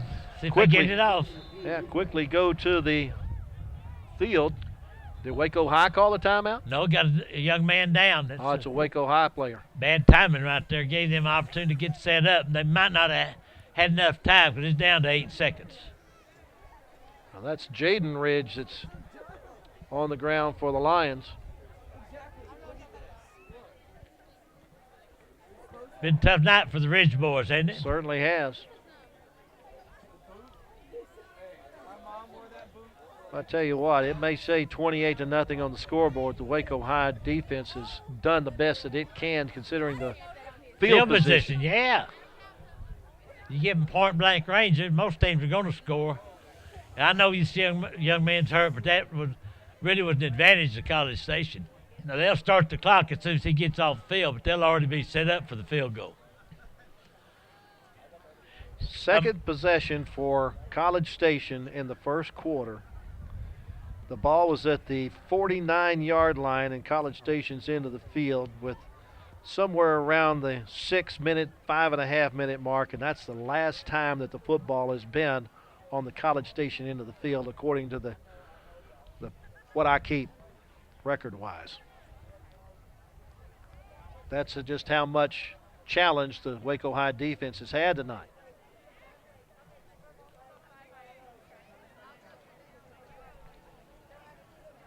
All right, Reggie's thinking about getting up there. You see, just an effort helping him up there to see if he can get off his field under his own power.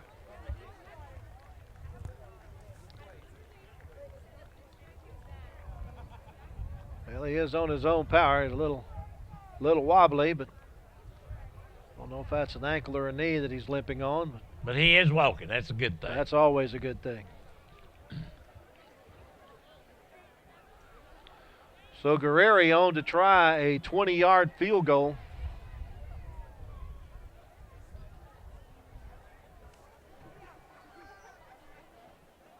With just 8 seconds left on the clock.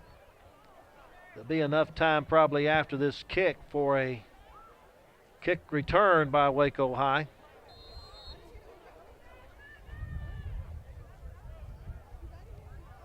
Line driver, but he gets it through the uprights.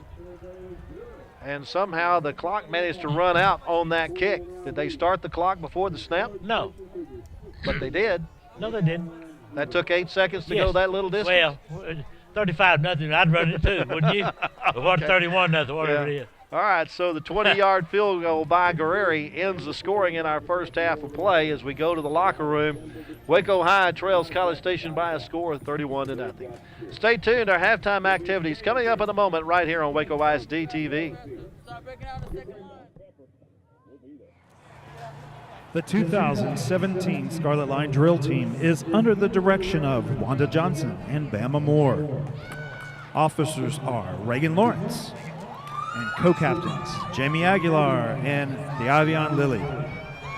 First Lieutenant Kiki Sadler. Second Lieutenant Desania Robinson. The dancer of the week is Raven Leonard. Tonight, the Scarlet Line is performing a palm routine to the smash hit, Bang Bang.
Ladies and gentlemen, the Scarlet Line.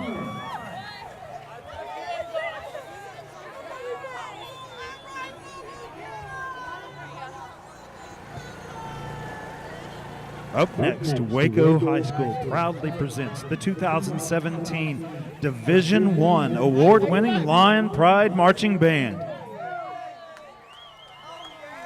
The 2017 Waco High Lion Pride Band is under the direction of Scott Stuhler, Tyler Sage, and Rachel Whipple.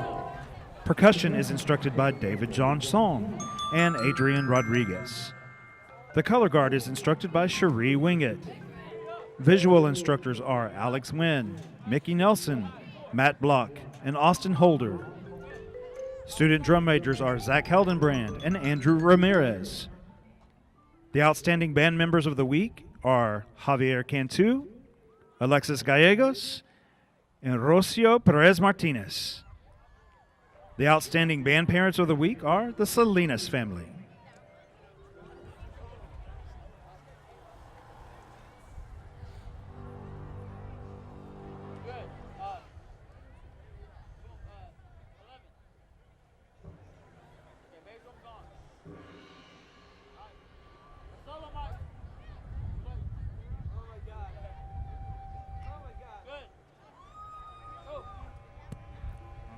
Tonight, the band will be performing portions of their award-winning season competition show entitled Evolve, featuring original music by Scott Stuhler, Ted Riker, Frank Sullivan, and John Meehan. Drum majors Andrew Ramirez and Zach Heldenbrand, is your band ready?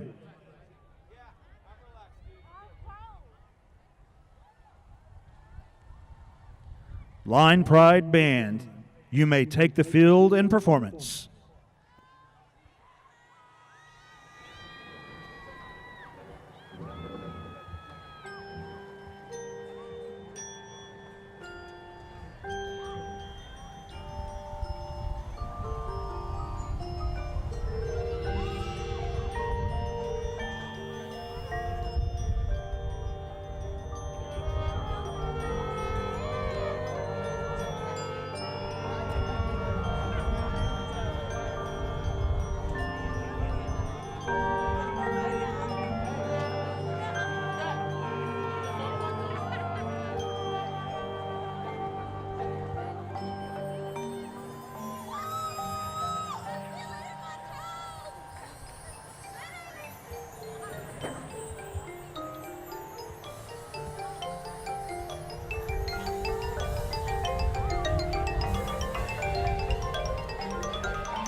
Hope you enjoyed our halftime activities as we get ready for the second half of action here at Waco ISD Stadium. Lark Smith along with the coach, Butch Henry.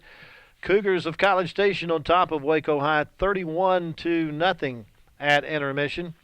The Cougars have run 42 offensive plays for 247 yards to 30 plays for Waco High for just 96 yards.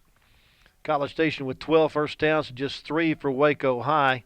Waco High 2 of 7 passing for 10 yards in the air, while College Station is 6 of 12 passing for 86 yards. Waco High has turned the ball over twice, once on an interception, once on a fumble on a kick return. College Station has coughed up the ball once, a relatively penalty-free first half as each team has been penalized twice. Waco High's 2 penalties cost them 20 yards, College Station twice for 15 yards. And time of possession is fairly even. The Lions have had it for about 12 seconds more than College Station, 12-12 to 11-48. leading rusher in the game so far, as expected, is Dada Anderson, 17 carries for 109 yards. Marquez Perez is carried it 13 times for 52 yards. Those are the only two rushers for College Station so far in the game. Waco High has had four people run with the ball. Jaylen Harris leads the way for Waco High, 13 carries, 55 yards. Terrance Hamilton, 8 carries for 27 yards. David Moreno came in when Jalen Harris lost his helmet, ran one play for 4 yards, and Josh Hamilton has had 1 carry but no yards. Jaylen Harris is 2 for 7 passing for 10 yards. Both of those passes have been completed to Josh Hamilton for the total of 10 yards. Marquez Perez, 5 of 10 passing for 56 yards. Harrison Wellman with the gadget play for the touchdown, 1 completion for 30 yards.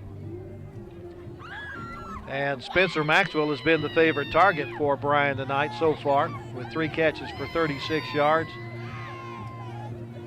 Dada Anderson with 1 catch for 8 yards. Harrison Wellman 1 catch for 12 yards. And Jalen Campbell went 1 catch for 30 yards. College Station does all the scoring in the first half. They get on the board with 8:40 left in the first quarter on a 45-yard run by Anderson. They then add another touchdown by Anderson from 13 yards out with 4:50 left in the first quarter. Then they get 2 second quarter touchdowns along with a field goal in the second quarter. They score with 9:34 left to go in the half on a 2-yard run by Perez. Then Perez flung a 27-yard pass to Maxwell for a touchdown with just a minute and 1 second left. Then Waco High fumbled the ensuing kickoff, and Guerreri turned that into a 20-yard field goal as time expired in the half, and that's the way we got to 31-0. Coach, you're Marty Herbst in the locker room. What do you tell your troops? I don't know. I would like to have been a fly on the wall because you don't know what he's going to tell them. He said, right there, College Station is they're a good football team. There's no doubt about it. But your bell cow, Terrance Hamilton, only has 27 yards rushing. That's one reason they're in the situation they're in. He still needs 140 yards to get to the 1,000-yard plateau. Unless he does something spectacular in the second half, that's not going to happen. Well, first off, I would probably commend the defense for the job they did because of the field position they were handed in the first half, as I'd mentioned several times. From about the 5-minute point in the first quarter on, the football stayed on Waco High's end of the field. So the defense was pretty well taxed in that first half of play. So the offense needs to get something rolling here, especially with the wind at their back here in the third quarter. They need to try to get the passing game rolling if they can. They need to stop College Station on this opening drive, if at all possible. But they've got a lot of weapons. They got Perez, they got Campbell, they got Dada, they got a lot of good folks. Chris Escada has it at the north 40, kicking it with the wind at his back. Gets a good toe in it. It'll go in and out of the end zone. And College Station will start with the ball at their own 25-yard line. Well, we'll see now what adjustments, if any, that Waco High made to try to corral this potent offense. I mean, they put out all the stops so far tonight, no question about it. And I've been very impressed with the Perez youngster, as I am with Dada Anderson. I'll tell you that right now. Perez will be the quarterback. He'll have Maxwell and Anderson in the backfield with him. Wellman is one of his receivers on the near side.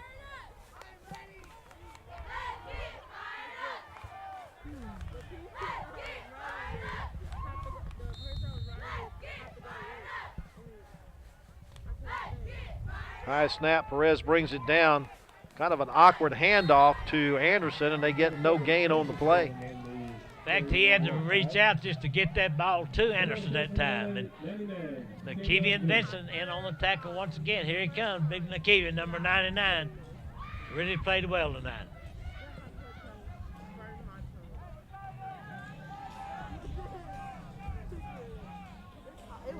David Hahn, the center, snaps it back. Pass out in the flat, complete quickly to Wellman, and Wellman steps out with it at the 32-yard line. A pickup of 7 on the play. See what, Harrison Wellman has had a good football game for College Station tonight. Certainly has. 3rd and 3. You give it to Dada? I think Perez will just keep it himself. Probably go around that right side. He's looking to pass, goes around the right side, flings underneath, completes it to Williams, and has the first down. Williams has not been one of their favorite targets as a receiver this year. That's just his fourth catch this year. I tell you what, it does not do you any good to have the win when you don't have the football. Got another Waco Lion down. After that 4-yard gain for the first down, 13th first down of the game for the Cougars. This is like the third or fourth Waco High youngsters been down tonight. Yeah, it's all been ankles and things of that nature. That's what it appears that they're looking at here as an ankle.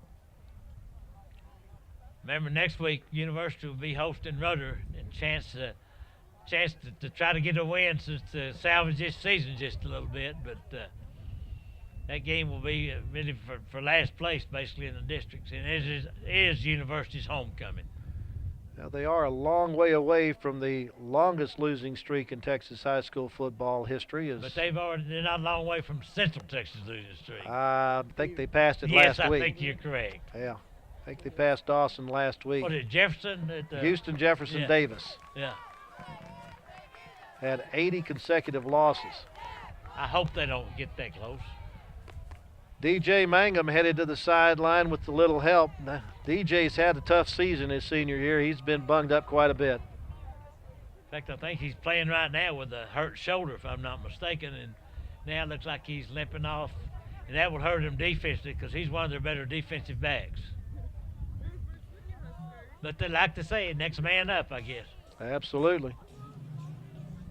This doesn't look good. He's having a hard time putting any weight on that right leg.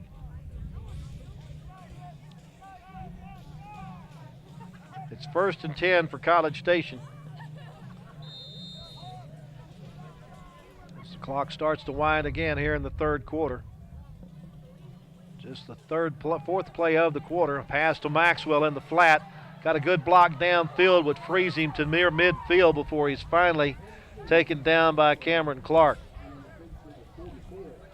That's what showed me, Maxwell showed me a little speed that time. That was a nice block that time by Brandon Williams, no question about it.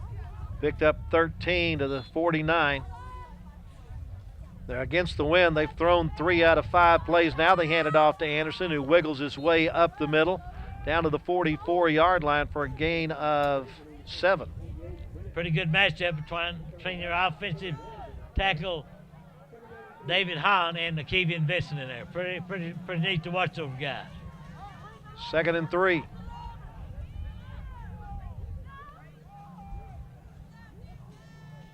Perez looks on the quick slant and underthrows Williams.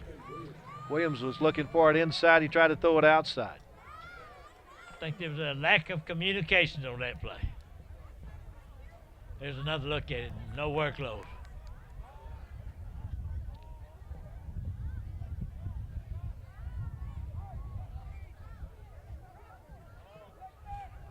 Still 3rd and short, though.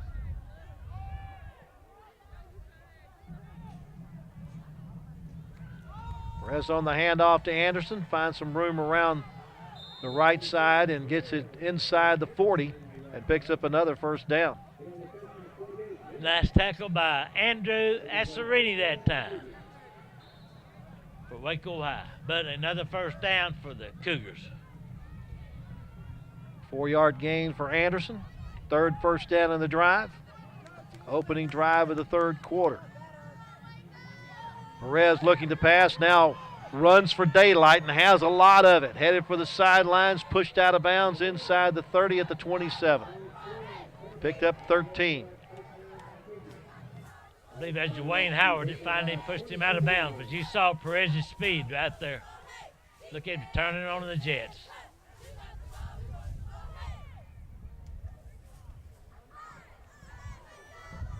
Ninth play of the drive that has already consumed almost 2 minutes. Trips to the right. Perez looking to the left, though, a swing pass out in the flat to Anderson. He butts heads and goes down. Looked like Andrew Cerny had a little harder head than Anderson there. Yeah, Cerny made a couple of good plays back-to-back here for Waco High.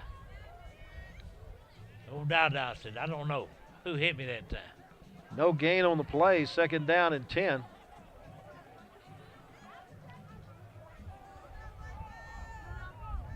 Maxwell now at the running back spot. Gets the handoff and gets it to the 25 for a gain of 2. Wonder if Anderson's a little woozy on the sideline. Yeah, he took a pretty good shot. No question. I see Sure him laying did. down over there. Yeah. So they're checking him out right now. First carry for Maxwell tonight brings up 3rd down and 8 at the 25. Maxwell in motion. A flag thrown on the near side, the illegal procedure, the call against Consolidated. That's just the 3rd penalty against them tonight. Well, Peacock will tell us all about it. They were fixed to run that same pass play that they've run about 3 times tonight with good success out in the flat, and had kind of a semi-screen pass, what I'd call it.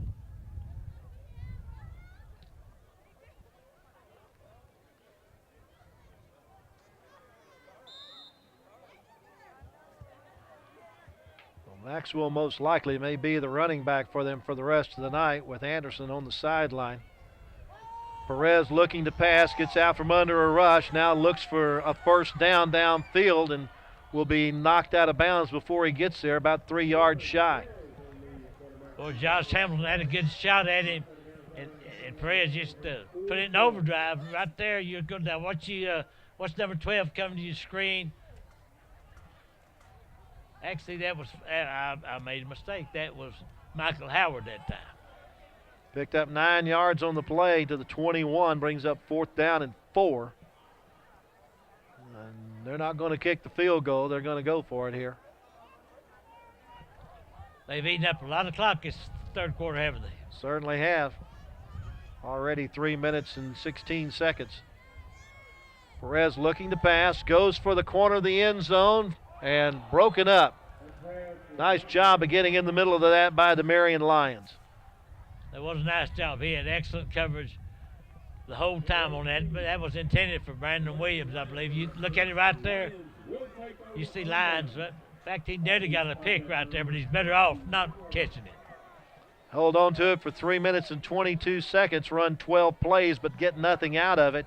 Give the ball to the Waco High offense on downs. That's the 3rd time tonight that the defense has given Waco High the ball on downs. But the offense has not been able to capitalize on it. Less than 100 yards total offense in the first half for the Waco High offense. See what they do with the wind at their back here. Again, about a 15 to 20 mile per hour wind going from left to right on your TV screen. Harris rolls out and doesn't find anybody and finds about 5 yards out of the play. Out to the 25-yard line, giving 4. You know what? They're going to have to start throwing the football, and I think Harris wanted to throw it then, just could not find anybody open. But I told you the strength of this College Station team is their front 7, and they've not shown me anything different from that tonight. Well, they jumped offside that time. They'll throw it to the sideline. A nice adjustment made by Stimson to try to get to that football on a free play as Conchola jumped off sides. You know, he really doesn't need to jump off sides. No, He's he playing doesn't. pretty well when he goes on the snap count. Another look at it. Right there, Stimson did make a good adjustment.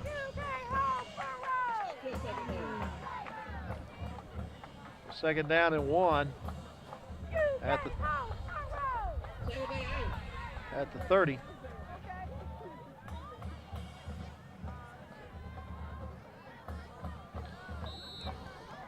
Clock stopped with 7:57 to go. 3rd quarter. We're still at our halftime score of 31-0 College Station. Fake the handoff to Hamilton, and Harris is not able to keep his feet underneath him, and he drops down at about the 29. Make it the 28 for a 2-yard loss. He was fixing to make pretty good yardage that time if he hadn't slipped. I say pretty, I know he at least picked up the first down. That brings up a 3rd down and 3. Stimson, the receiver on the near side. Gibson, the lone receiver on the far side.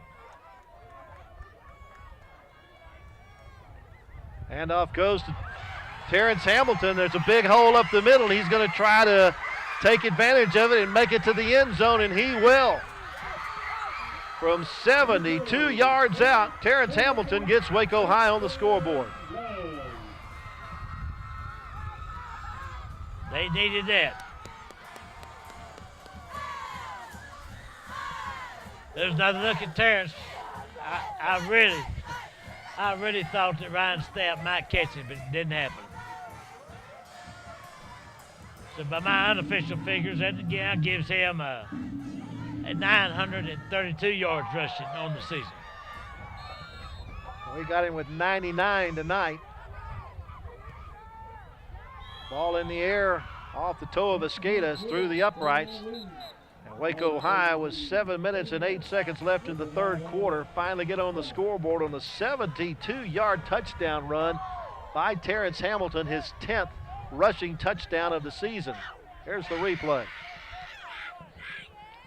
Boy, and give a little credit to those guys up front, McLean and Banda, Dudley, Carter, Chavez, Wheelis. These guys opened up the hole, and there was a nice hole for Terrance, and he got through. Once he got there, it was Katie bar the door. Kudos to the coaching staff, too, for calling that play, seeing that middle of the line was open up like that. To free up T. Ham for the TD. 79 yards in 3 plays, 1 minute and 30 seconds for the drive. Personal foul, hurdling on the defense. That will be assessed on the kickoff, 15 yards. Like they need that with the wind at their back. Yep. All right, they had an extra point was good, and there's a personal foul against College Station, which will be assessed on the kickoff. Casey, I guess you heard Mr. Peacock tell everybody that. That's just the 4th penalty tonight. Or is that the 5th penalty?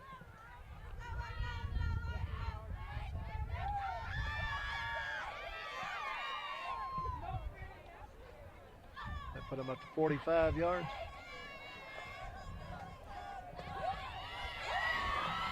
So Waco High finally gets into the end zone. Midway through the 3rd quarter. Still plenty of time to make a comeback. And like I say, overall, it doesn't look like it with 31 points on the board, but the defense has played pretty well because they've had the backs against the wall most of the evening. Certainly has. Waco High turned the ball over twice in the first half. College Station took advantage of both of those. Or I take that back. One of them was a blocked punt that they took advantage of. The other one was a fumble that they took advantage of to get a field goal at the end of the first half. Escada from the College Station 45 does a pooch kick. Taken in at the outside the 15-yard line by Brandon Joseph, but Waco High will down him at about the 15-yard line. That's a nice tackle by Michael Stimson that time. You go see he grabs him right around the ankle, brings him down.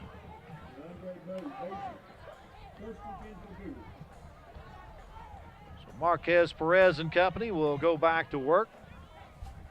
Already run 12 plays in this 3rd quarter, but got nothing out of it as the Waco High defense stiffened at the Lions' 21-yard line.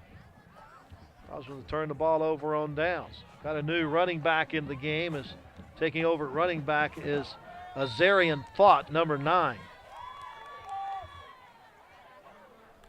And he has the football. Bounces outside, keeps his balance, fresh set of legs, gets it out to about the 21-yard line for a gain of 6. You know, Dada Anderson, I don't think he might have suffered a slight concussion on that play, what I'm thinking.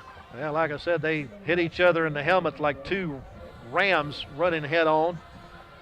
And Anderson just went down off of that hit. Was never really tackled or grabbed. Fott has the football again and is carrying red jerseys with him up to about the 33-yard line. Hey, what this Fort's got a little speed to him too. You can see right there. That's a good defense on behalf of the Waco High Lions, even though they picked up the first down. Picked it up at the 33 after the 12-yard gain. 18th first down of the night for College Station. Hand off to Fott again. Finds some running room, stays on his feet after being banged at the 40 and takes it on down to the 45. See, he's a pretty tough runner, Lark. He really is. He came into tonight with 309 yards on 51 carries and 6 TDs. That's the third most rushing touchdowns for the Cougars so far this year. He's picked up another first down at the 46 after that 13-yard pickup, and he's got the football one more time. This time the Lions gather around him, but they push the pile forward and get it up across into Waco High territory. They're eating up a lot of that clock going against the wind. Another Waco High youngster down. And that's not so sure that's not Vincent. I think you're right. I think it is the Kevian. And he got banged up a little bit in the first quarter. He was limping around a little bit, so we'll have to see what happens. If they have to carry him off the field, they're going to have to get several guys to help him, I'll tell you that. And one of those is not going to be me. No.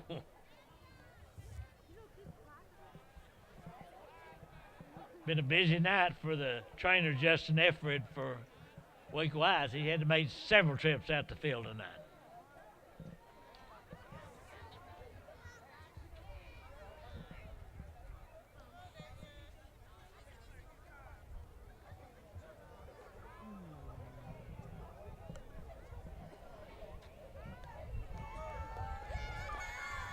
Yeah, Big Vincent's up on his own. Yep.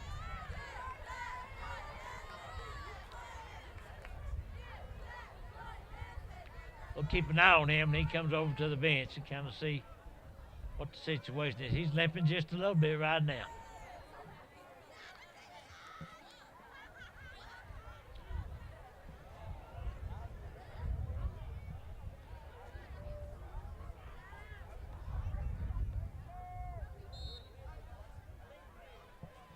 So it's second down and 5 from near midfield. Hand off to Fott once again. Got good blocks. It gets him into the secondary. And now he's on the loose. Pulled down by the shirt collar at the 20-yard line. Well, that was a touchdown saving tackle by Tyreek Webb. You watch it right now. Coming into your screen, number 47. Bulldogged it. 28 yards on that pickup for Fott. They go to the well one more time, and one time too many. I believe that was Eastland in there to get him quickly.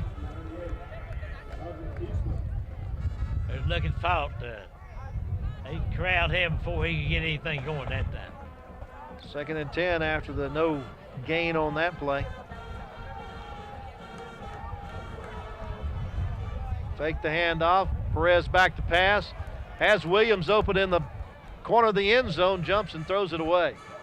Williams was wide open in the front corner of the end zone. Just couldn't see him. I see Nakevian Vincent down on the sideline. Looks like they're working on his upper part of his shoulder. I thought it was his leg, but evidently not.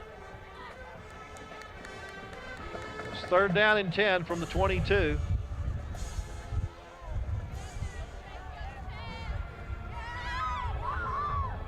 Williams, Wellman, and Rose are the receivers on the near side. Campbell, the receiver on the far side, but they hand it off to Fott, and he's got a lot of running room. Now he's met by a couple of Waco Lions as he gets to the 15-yard line. The rest of the posse gets there and keeps him from the first down. That was a well-designed draw play, one I hadn't ever seen designed exactly like that one. That was a good one. We got another Waco High youngster down. This must be an awful physical College Station football team, evidently. Michael Howard being attended to now for Waco High. That's the 5th Waco High player we've seen go down tonight. Yep.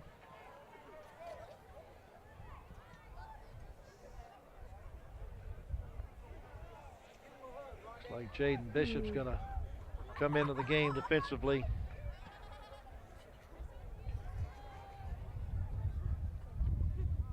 And I tell you what, those two youngsters, they're cold. They're covered up pretty good, but they're still cold. You can tell.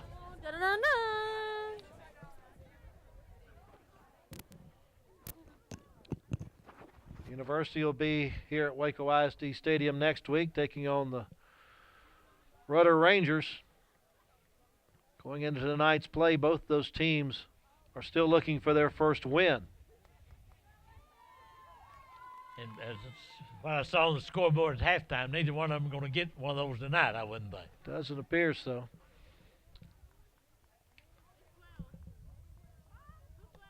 Well, holding a arm or a shoulder. Michael Howard being helped to the sideline. At least he's walking on his own. Big McCavian Vincent coming back in. Vincent going back in, along with Dooley Coleman.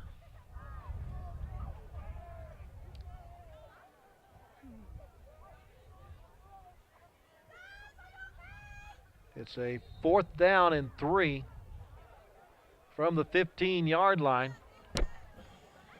Stephen Huff electing not to kick a field goal into the wind. Looking to pick up his first down, if not a touchdown here.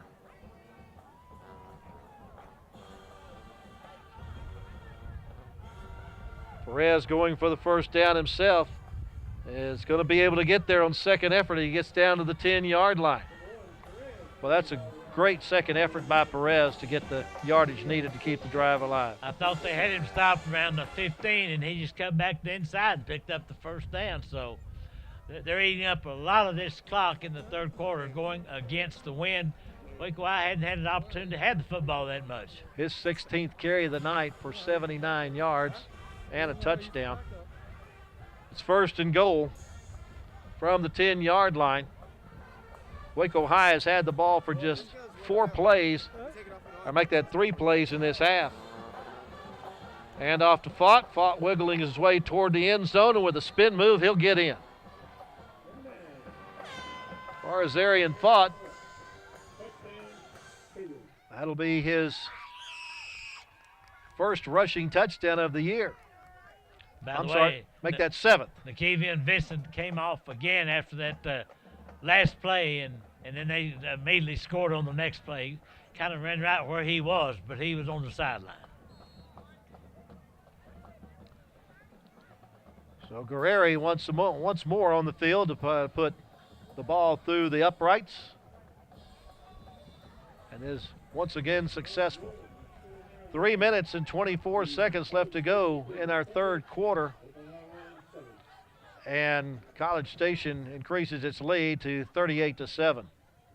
On a cold, breezy night at Waco ISD Stadium. And once again, Johnny Tooston and his staff, Chuck Stanley, Christine, Melissa, all these guys and gals, they do a good job of getting this thing ready to go each and every Friday night for the most part. There's been 2 or 3 we hadn't been out here for the most part. 85-yard drive that took 10 plays and erased 3 minutes and 44 seconds off of the third quarter clock. They've had the ball in this quarter for 7 minutes and 6 seconds. And Waco High has had it for 1 minute 30. But each has scored 1 touchdown in the half. All right, let's see what Waco High can do. Boy, they got some speed burners back there. If they could ever get loose, they could take this kickoff to the house. Into the wind. Wellman gets it to Josh Hamilton at the 10. Coming to the near side, looking for a crease. Finds it. Now goes the other way. Gets around a would-be tackler. Tries to cut it back inside and gets it up to about the 36-yard line. A nice return by Josh Hamilton there. It was a nice return. He reversed his field after he saw the door was closed on this side. He cut back against the grain, and and did a good. There's another. Look at old Josh right here. Here he comes. He's, oh, it doesn't look too good over here. I'm going back the other way. Goes, gets outside right here. Nice run. Out to the 36-yard line.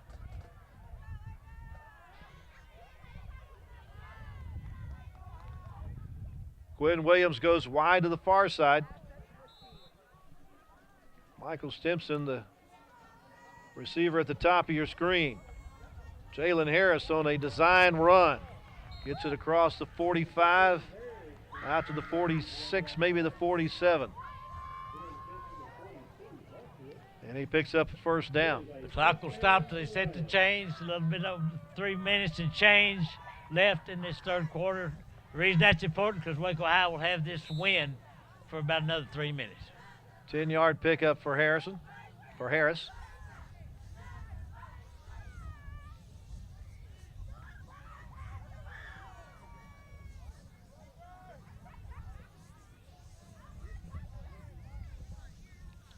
Again, looks like a design run for Jaylen Harris. Gets it across midfield into the College Station 48.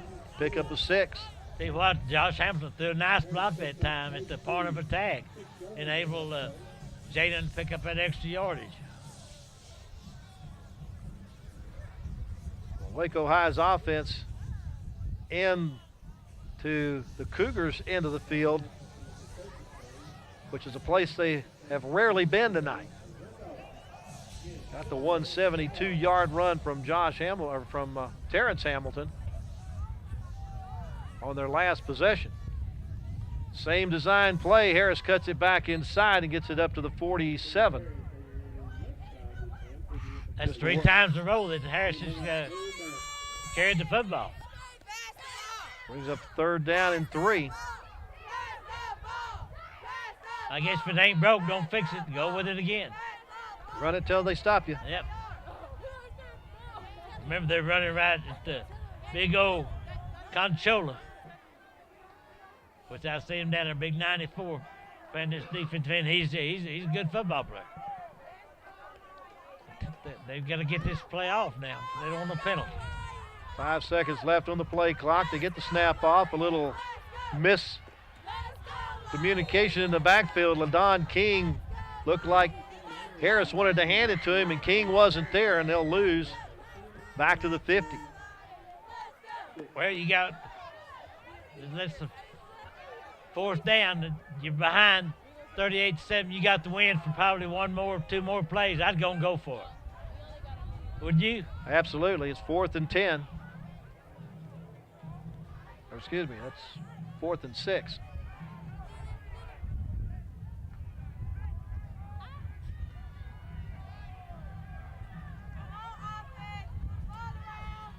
Looking to pass. He'll chunk it long. He's got a man. It's in and out of Quinn Williams' hands.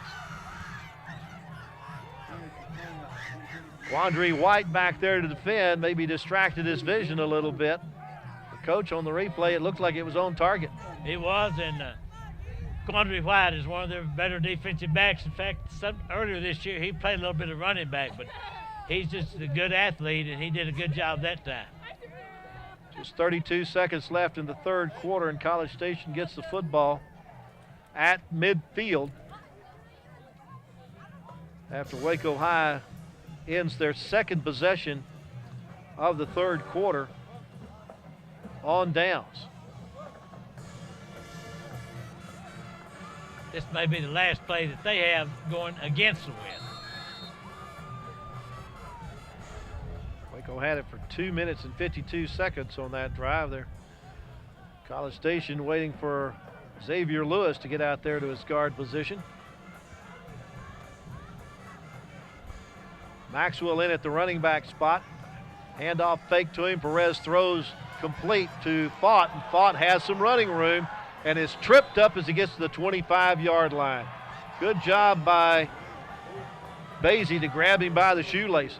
Well, what a block by Brandon Williams. I think there may be another Waco High youngster down. You'll see Brandon Williams come there and make one heck of a block that time on Dooley Coleman. I mean, he lit him up. I don't know what Coleman is down or not. Yeah, it is. It's Dooley. Well, he kind of blindsided him that time. That was a great block that time by Brandon Williams. I tell you what, they've had a lot of folks go down tonight for Waco High. Certainly have. They picked up 26 yards on that pass play to Fogg.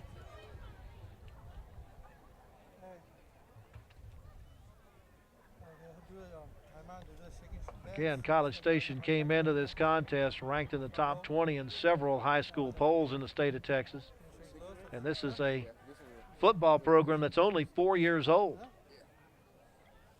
You know what? I thought Rudder was the newest school, but it is College Station. Made a deep run into the playoffs a year ago. Well, they were state semifinalists, I believe. Yes, sir.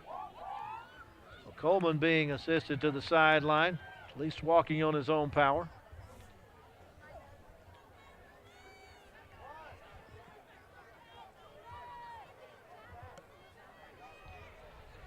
Meanwhile, Marquez Perez went to the sideline to get a play call.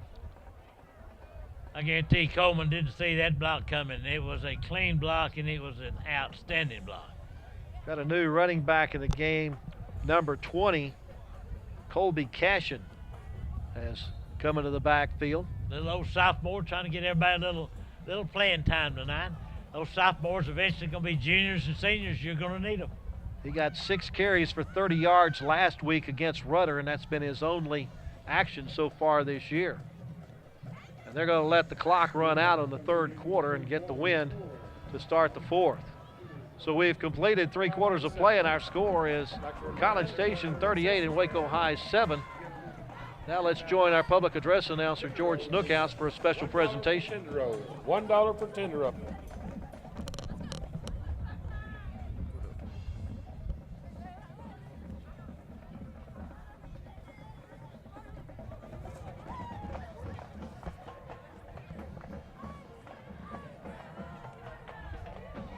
Please direct your attention to the 20-yard line on north end zone. The month of October is Breast Cancer Awareness Month. The 2017 Waco High Lion football team has been busy accepting donations to assist local patients. In place of wearing pink on the field, the Lions believe donating the funds would have more impact. Representing the team with this year's donation is David Bond. Here to receive the donation is Bill Northcutt, the Executive Director of the Community Cancer Association of Waco. Bill would like to say thank you to the Waco Lions for joining breast cancer patients and survivors in fighting cancer together. All the funds raised will be used exclusively to provide direct support to people in our local community. Fans, please help the Lions support our local community in the battle against breast cancer by purchasing a wristband for $1. Wristbands may be purchased from the Scarlet Line drill team in the North Concessions area. Great idea and great effort by the football team there. Team captain David Vaughn, who's missed the entire senior season due to an injury. Yep. Nice honor for him to go out there and present that check on behalf of the football team. All right, 12 minutes left to play. Waco High trails by 31. College Station has the football and Waco High's 24-yard line. They hand it off to that new running back in the game, Cashion. From College Station, I wonder if he's any kin to Red Cashion. You know, could be. You never know. How much longer do you think we'll see Perez in the football game? Not much. Cashion picked up 2 yards on the play. I got a feeling we'll see number 17 at quarterback here next series of downs. Yep. Perez fakes the handoff. He throws it to number 7. So makes that 14 Wellman, and Wellman on the quick slant gets it into the end zone from 22 yards out for the touchdown. I'll say one thing, Harrison Wellman has really had a good football game tonight for College Station. That puts the score 44-7. There he goes into the end zone. Extra point still to come.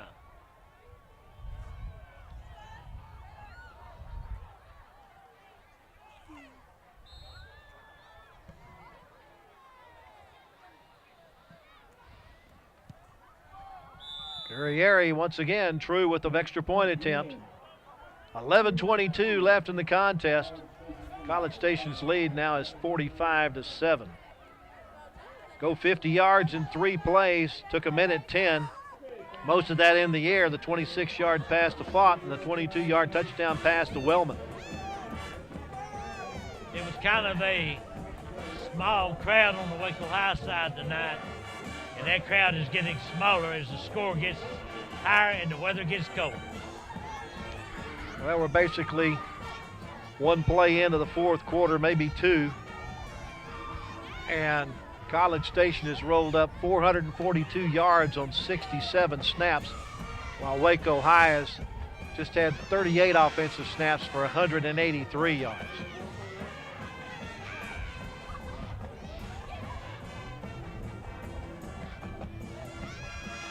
Well, if you Waco High now, this ball game's basically over, except whatever the final score will be. But all you do is keep playing hard, try to get ready. They've got to win the next 2 football games. Well, they have to. There's no doubt about it. Tanico Gibson has replaced Josh Hamilton as one of the return men. He's on the far side at the 5-yard line. Stimson in the middle, King on the near side. It's going to go into the end zone and out of the end zone for a touchback. Chicken dance going on, Lark. Sit down, Lark. You can't do that up here. I can't? No. Is there a law against it? Yeah, I think so. Well, they don't have a dance permit in the press box? All right, we'll see what the Waco High Lions can do to get some type of offense generated. They've had the one long run by Terrance Hamilton, but for the most part, they hadn't been able to move the football very consistently. That'll be both the Hamilton brothers in the backfield along with the LaDon King and the quarterback Jaylen Harris. Looks like the same setup on the touchdown from earlier. Pitch back goes to Josh Hamilton. He turns on his jets and is knocked out of bounds at the 27-yard line. I think Jaylen Harris could have hung on that football just a little longer before he pitched it. He pitched it a little bit too soon for it to be too effective. Just give him a yard to the 26. 2nd down and 9.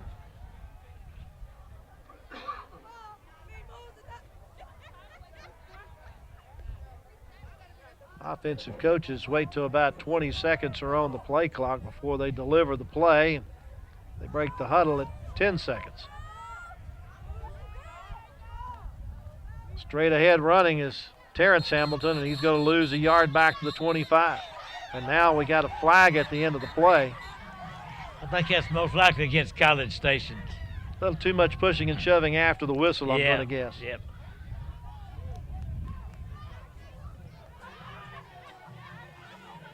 Now, I told my committee, I saw one of them at halftime.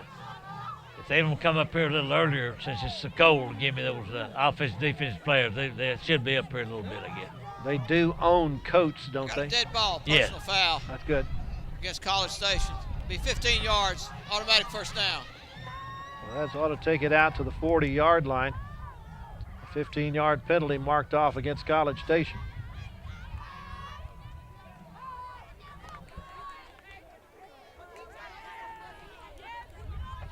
Now, Lark, I'll tell you what, the post-game interviews, probably not going to be very long. Some quickies, huh? Is that all right with you? Yes, sir. 55 yards and penalties now for College Station. Harris on the quick handoff to Terrance Hamilton. Hamilton is bunched up at the line. Of course, Conchola's right there in the middle of all of it. Like he's been all night. And now Teham is down. This is the 6th or 7th Waco High player that's been down now. I don't know what it is. This College Station is just a very physical football team. And you know what? I would love to acknowledge our crew tonight, but unfortunately, I don't know who they are. Nobody left Except your list. Mr. Tankersley with a stat here. No, no list. But they're doing a good job, whoever it is. I bet you it's pretty close to that list there. Well, I'll go for it. Jesse Maldonado, Evie Magdaleno, Justin Sanchez, Terrell McSpadden, Leslie Ugaldi. I know those people here. David Ellis, Bill Tavener, Ricky Mauser III, Jesse Patel. Leslie's here sporting a new hairdo. Steve, you know what? She's got a date tonight. I guarantee she does. She's got this because she's all decked out. Yeah, she wouldn't admit it, but No, I know. She just kind of got bashful. Turned red. she's turning red right now, too.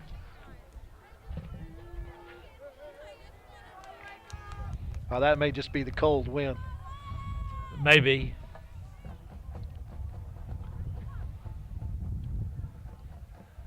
Well, T-Ham now on the sideline brings Randy Carpenter in the game. Been a while since we've seen Randy Carpenter. He did not get a carry last week against Temple. His last outing was 22 yards on 3 carries against Rudder. He has scored 2 touchdowns on the year.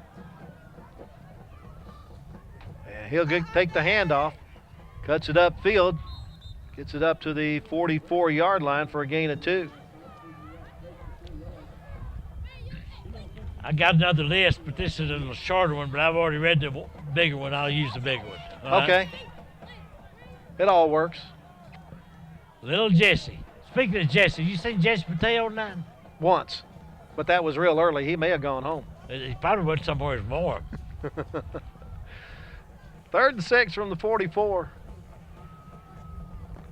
Back to pass against the wind. Throws deep. And a nice diving try by Quinn Williams, but just couldn't hold on to it. That was a nice pass that time, too. Now, that was not Quinn Williams. That was Stimson trying to make that catch. Michael Stimson, he and Quinn Williams have both been go-to guys this year.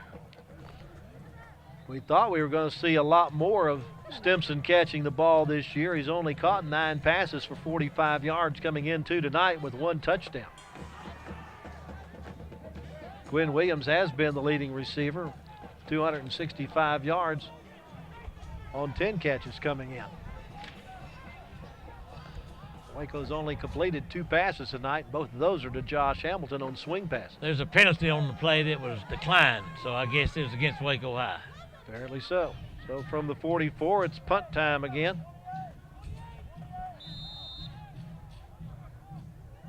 Who's punting? Who's I doing believe the that's punting? Toribio in there. All right. Old lefty. No, No righty. It's a Skata. And he gets off a bad punt. Goes straight up in the air, heads for the College Station sidelines, and goes out of bounds at about the 46-yard line in College Station territory. One thing about it, though, was no return on that, right? Yeah, no return on a 10-yard punt. All right, we're going to see if we're going to see Marquez Perez again in it, quarterback, or are we going to see maybe Brandon Williams?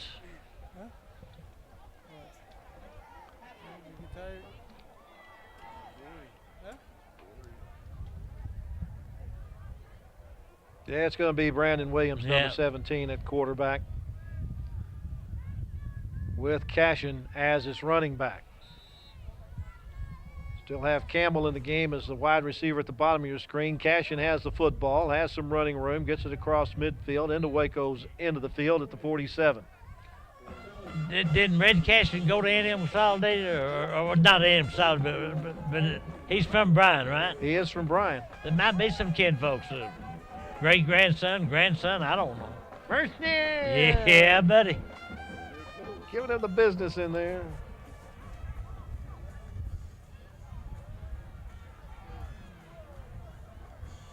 Williams, junior quarterback. Takes the snap, hands it off to Cashion once again. Cashion following in behind the block of Logan Klasowski. We'll get it up to the 43-yard line and pick up a first down.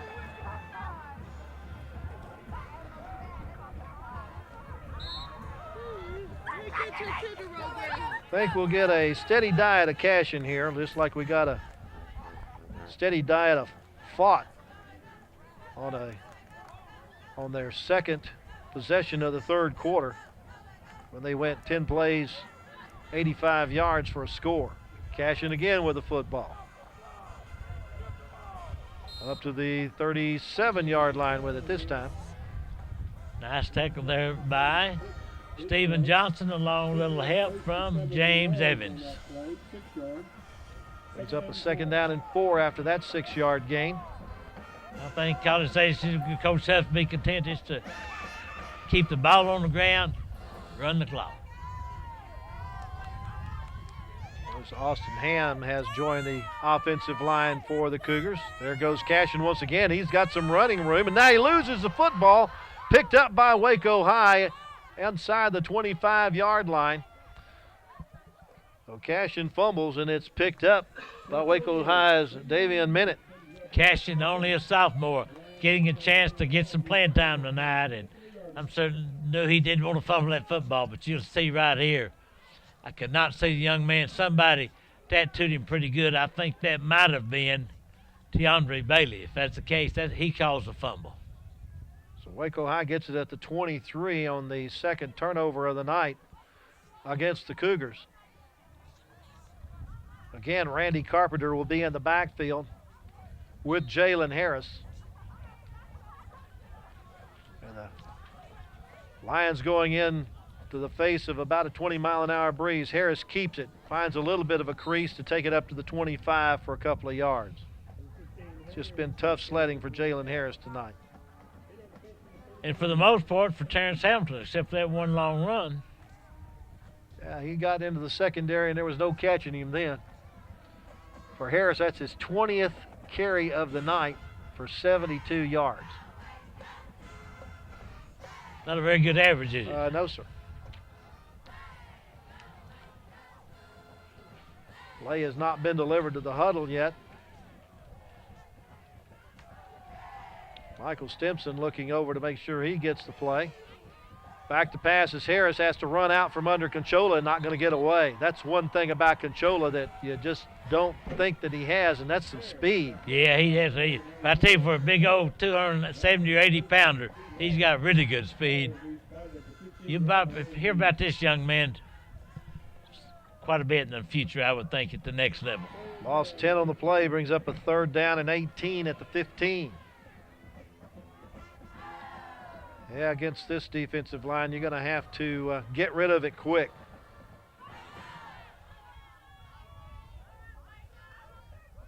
Harris looks to pass, throws in the flat, and that's picked off for 6. Boy, I tell you what, he read that perfectly. Garrett Draper into the end zone for the pick 6. That's 2 interceptions now, right? It is. For Harris? Yep. And once again, it's worn out Waco High defense going back on the field. That was a nice look at Garrett Draper that time. The interception, he just walked in the end zone. Boy, he read that perfectly. He just knew that was coming.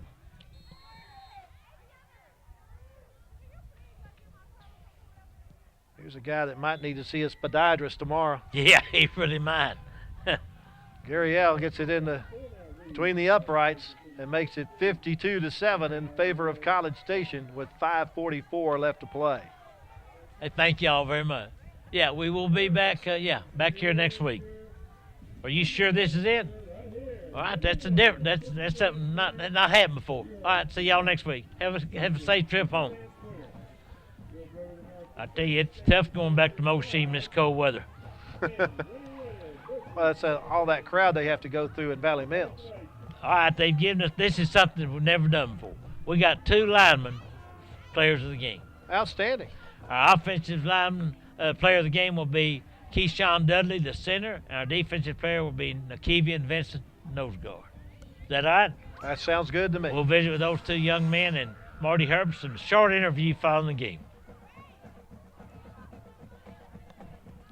Is there a degree, a temperature at which it dictates long interview or short interview? Yes, it is. Then what would that be? I would say 60? Below 47. Below 47. Yeah. Okay. Which I bet it probably may be now. I don't know. You're going to check it, aren't you? I can adjust. 46. I can adjust. I was fixing to adjust my figure if I didn't remember it.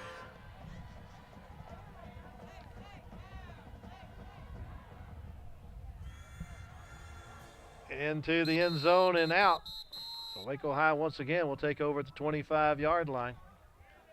Looking up at the scores, it looks like Waco High might get a little help as Bryan is just a touchdown ahead of Rudder in the fourth quarter. If Rudder could come back and maybe win that game and that's certainly hang a loss on yeah. Bryan, that would help the Waco Lions quite a bit.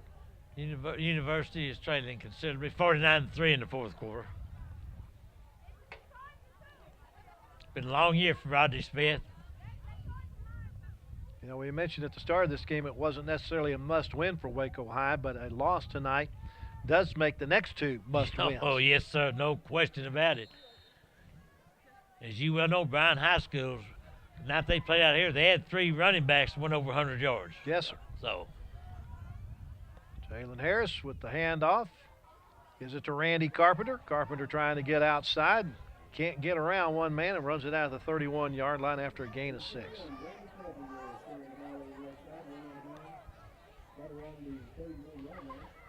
Looks like a lot of second-teamers in on defense for Bryan now. yeah, thank goodness they got the big boy Conchola out right now, which he'll be out the rest of the game, I imagine. Flag on the far side of the field before the snap. Something against Bryan. Against College Station, excuse me. Substitution violation against the defense. That'll be a 5-yard penalty. Still second down. I didn't see that. Maybe somebody snuck in there I didn't see. If it's a 5-yard penalty, it won't still be second down. It'll be first down. Well, they were close, Lord. Out to the 31. They within 1. Or excuse me, out to the 36.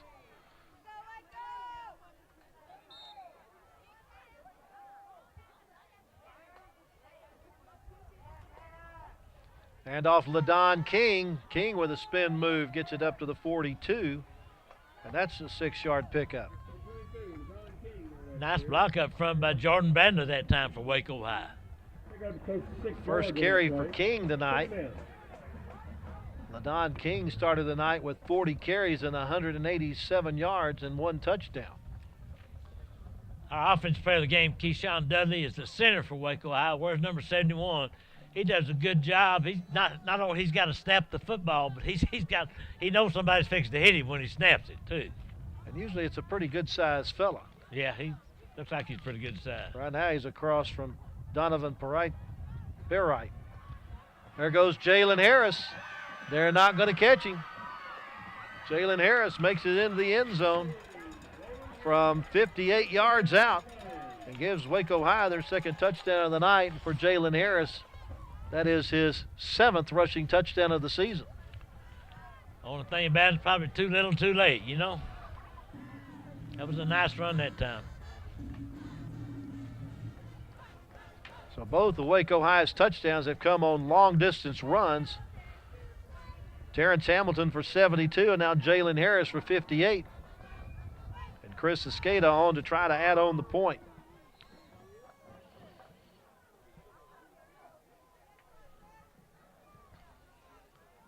He boots it true. 4:33 left to go in the game, and our new score is College Station 52 and Waco High 14. As Waco High goes 75 yards in just 3 plays and takes a minute 11 off of the clock to get her done. It's nice to visit with Keith Campbell tonight. He got a nice honor at the halftime, and Keith is a big-time official. Said he'll be in Waco a couple times this year. Looking forward to seeing him. College Station has now run 71 plays for 474 yards. Waco High 49 plays for 249 yards. Maybe that's why the score's what it is, reckon. Because Waco had theirs in bunches, though, big bunches. Most plays run by College Station in a game prior to tonight was that opener against Westlake when they run 79 plays for 606 yards. You know they're a good football team when they play Westlake that close, because Westlake is pretty salty, evidently. 474 yards right now, the 3rd most total yards for College Station this season. So they've rolled up some numbers on the Lions tonight. They've also rolled up a few Lions and sent them to the medical tent. Sure taking a long time for them to get ready to kick this football off. It'll be Toribio doing the kicking. I've got a feeling this will be an onside kick. Not much going to make much difference, but I'm kicking against the wind. Might as well try an onside kick. Well, the Cougars don't appear to have the good hands team up front. But with that stiff wind, they're not looking for a very deep kick. He does pop it up. Going to come down at the 29. And running it out of bounds at the 32 is Brandon Joseph. Brandon Joseph, one of the best defensive backs in this district. He is a good one. So College Station trying to run off the last 4 minutes and 25 seconds of the clock and go back to the Bryan-College Station area with a big win. It'll be their 6th consecutive win of the season. They started off the year 1-2, but has now run off 6 in a row and just have one more game to play, as their open date is the final week of the regular schedule. They have to go to Temple next week. To College Station? Yes. I think Temple goes to College Station. There you go. You're right. Temple has their open date this week. There you I go. believe, yeah.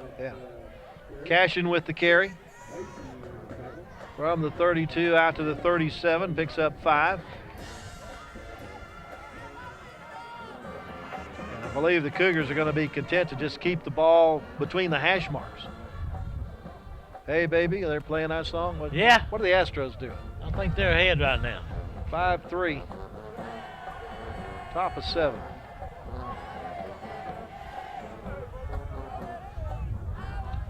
Williams in at quarterback, his second series, hands it off to Cashion. Cashion met just before he gets to the 40-yard line. Pick up a 3 on the play.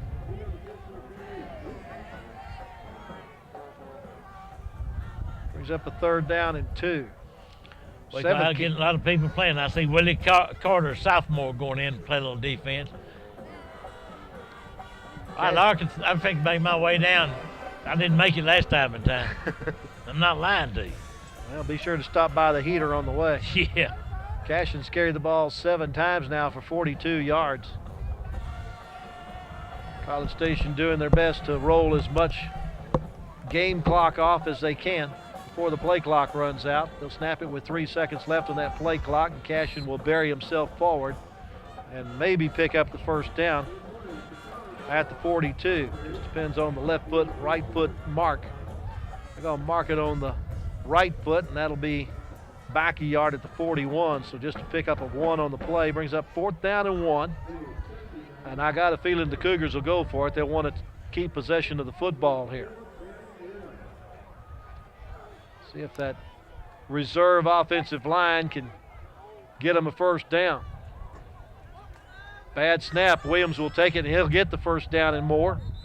He'll get it out to the 48-yard line in Waco territory. Pick up a 7 for Williams on his first carry of the night.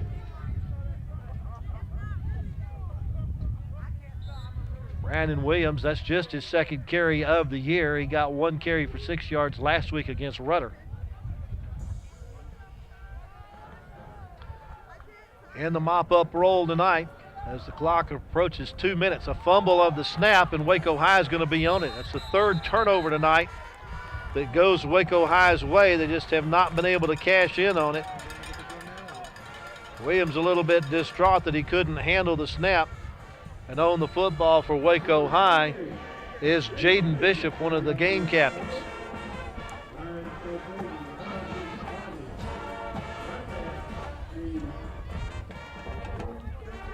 So that gives the ball to Waco High. I believe this may be the only time tonight they've started a drive in Cougar territory.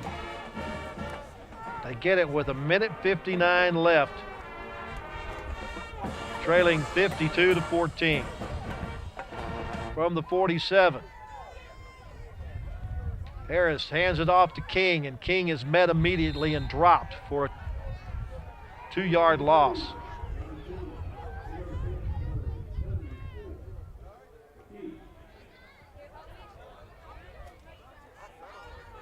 Still looks like it's the reserve defensive line in for College Station. Well, they make it just a 1-yard loss back to the 48.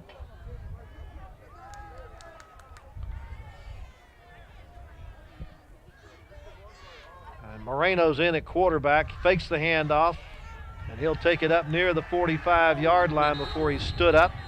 And forward progress stopped after a gain of 3. I believe that's the second carry for Moreno tonight. They say he's got as far as the 44-yard line for a pickup of 4. Brings up a 3rd down and 8. Normally a passing down. The clock under a minute and rolling. As the offensive coaches wait with 18 seconds left on the play clock before they signal in the play. Waco High also doing its best to run the final 40 seconds off of this clock. Hand off to King. King spins out of the middle, trying to find some running room around the outside, and finally flung out of bounds at the 41. Getting to him is Kennedy Anoru. After a 3-yard pickup for LaDon King. Brings up a 4th and 5. Clock is continuing to roll with 10 seconds left, and that's going to be the final play of our game. So Waco High tonight with 52 snaps and 255 yards. College Station 76 snaps and 489 yards as College Station comes away with a 52-14 win over Waco High. That runs College Station's record to 5-0 in district and 7-2 on the season. Waco High drops to 1-3 in District 18 5A play and are now even overall at 4 wins and 4 losses. Stay tuned. We'll have our post-game interviews after this right here on Waco ISD TV. Back on the chilly night at Waco ISD Stadium where the Waco High Lions have lost the district game tonight to a very good College Station team. Our offensive player of the game will be Keyshawn Dudley. Our defensive player will be Nakevian Vincent. First, Keyshawn, that was a tough game. They were some big guys, weren't they? Yes, sir, they were. They was good. They was real good. I mean, we played hard. They just played a little harder than us. Tell me a little bit how difficult it is being a center. You got to have a good snap, then you got to block, you got to probably make some calls at the line of scrimmage. That's not as easy a job as some people think, is it? It's not. You can come out there and practice. Everybody think they can snap. Until I tell them it's harder to snap than block. But as a center, you got to know every position on the line to make calls, and it is a pretty tough job. Did you ever have an opportunity to go up against that Conchito guy, that number 94 for them? What was the question? Conchito, number 94 for them. Did you ever have an opportunity to try to block him tonight? Probably not. He was playing defense. Yeah, I don't think so. All right, you guys got your backs to the ball now. There's no question about it. These next 2 games are must wins if you're going to get in the playoffs. Yes, sir. We're going to try our hardest to win both games.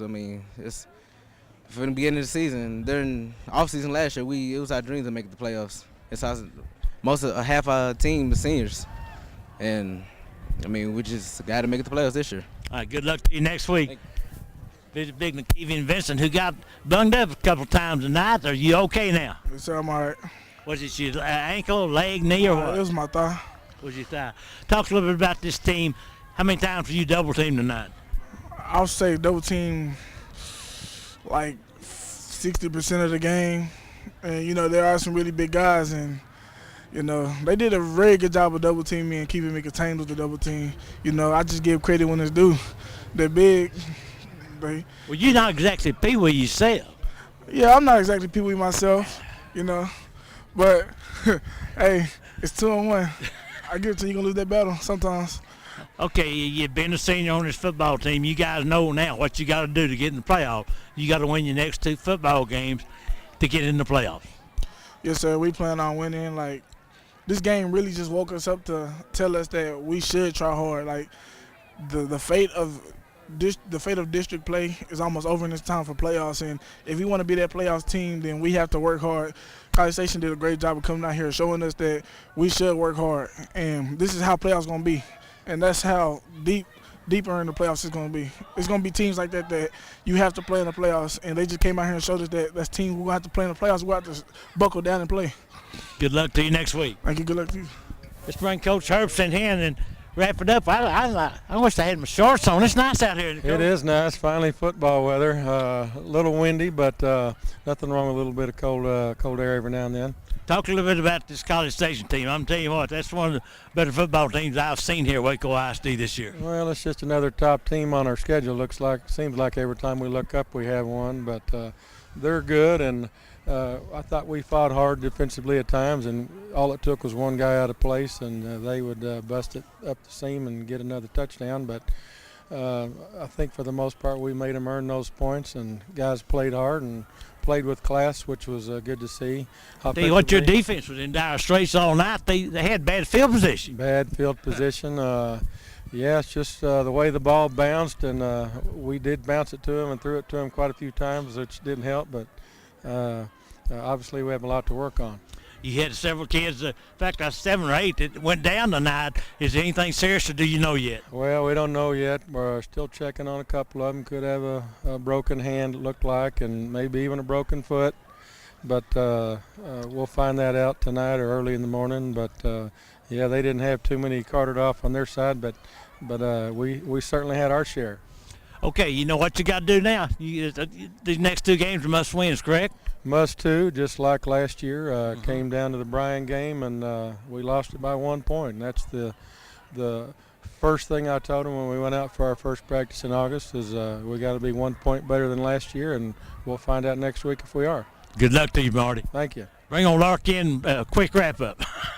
Well, we mentioned that Rudder might be doing the Waco Lions a favor. 2 minutes left to go, and Rudder has the lead 35-28 over Bryan. That'd be very good. So that might help them out. But tonight the Lions drop a 52-14 score, and they scored from long distance a couple of times. But as you mentioned, the coach, the defense just had too much to do because of the field position. Yeah, and I tell you what, that's a good College Station team. I'm gonna keep an eye on them as they go into the playoffs because they're very good. I have to agree with you. Once again, the final score was College Station 52 and Waco High 14. For our entire crew here at Waco ISD Stadium and for Coach Butch Henry, tonight from Waco ISD TV.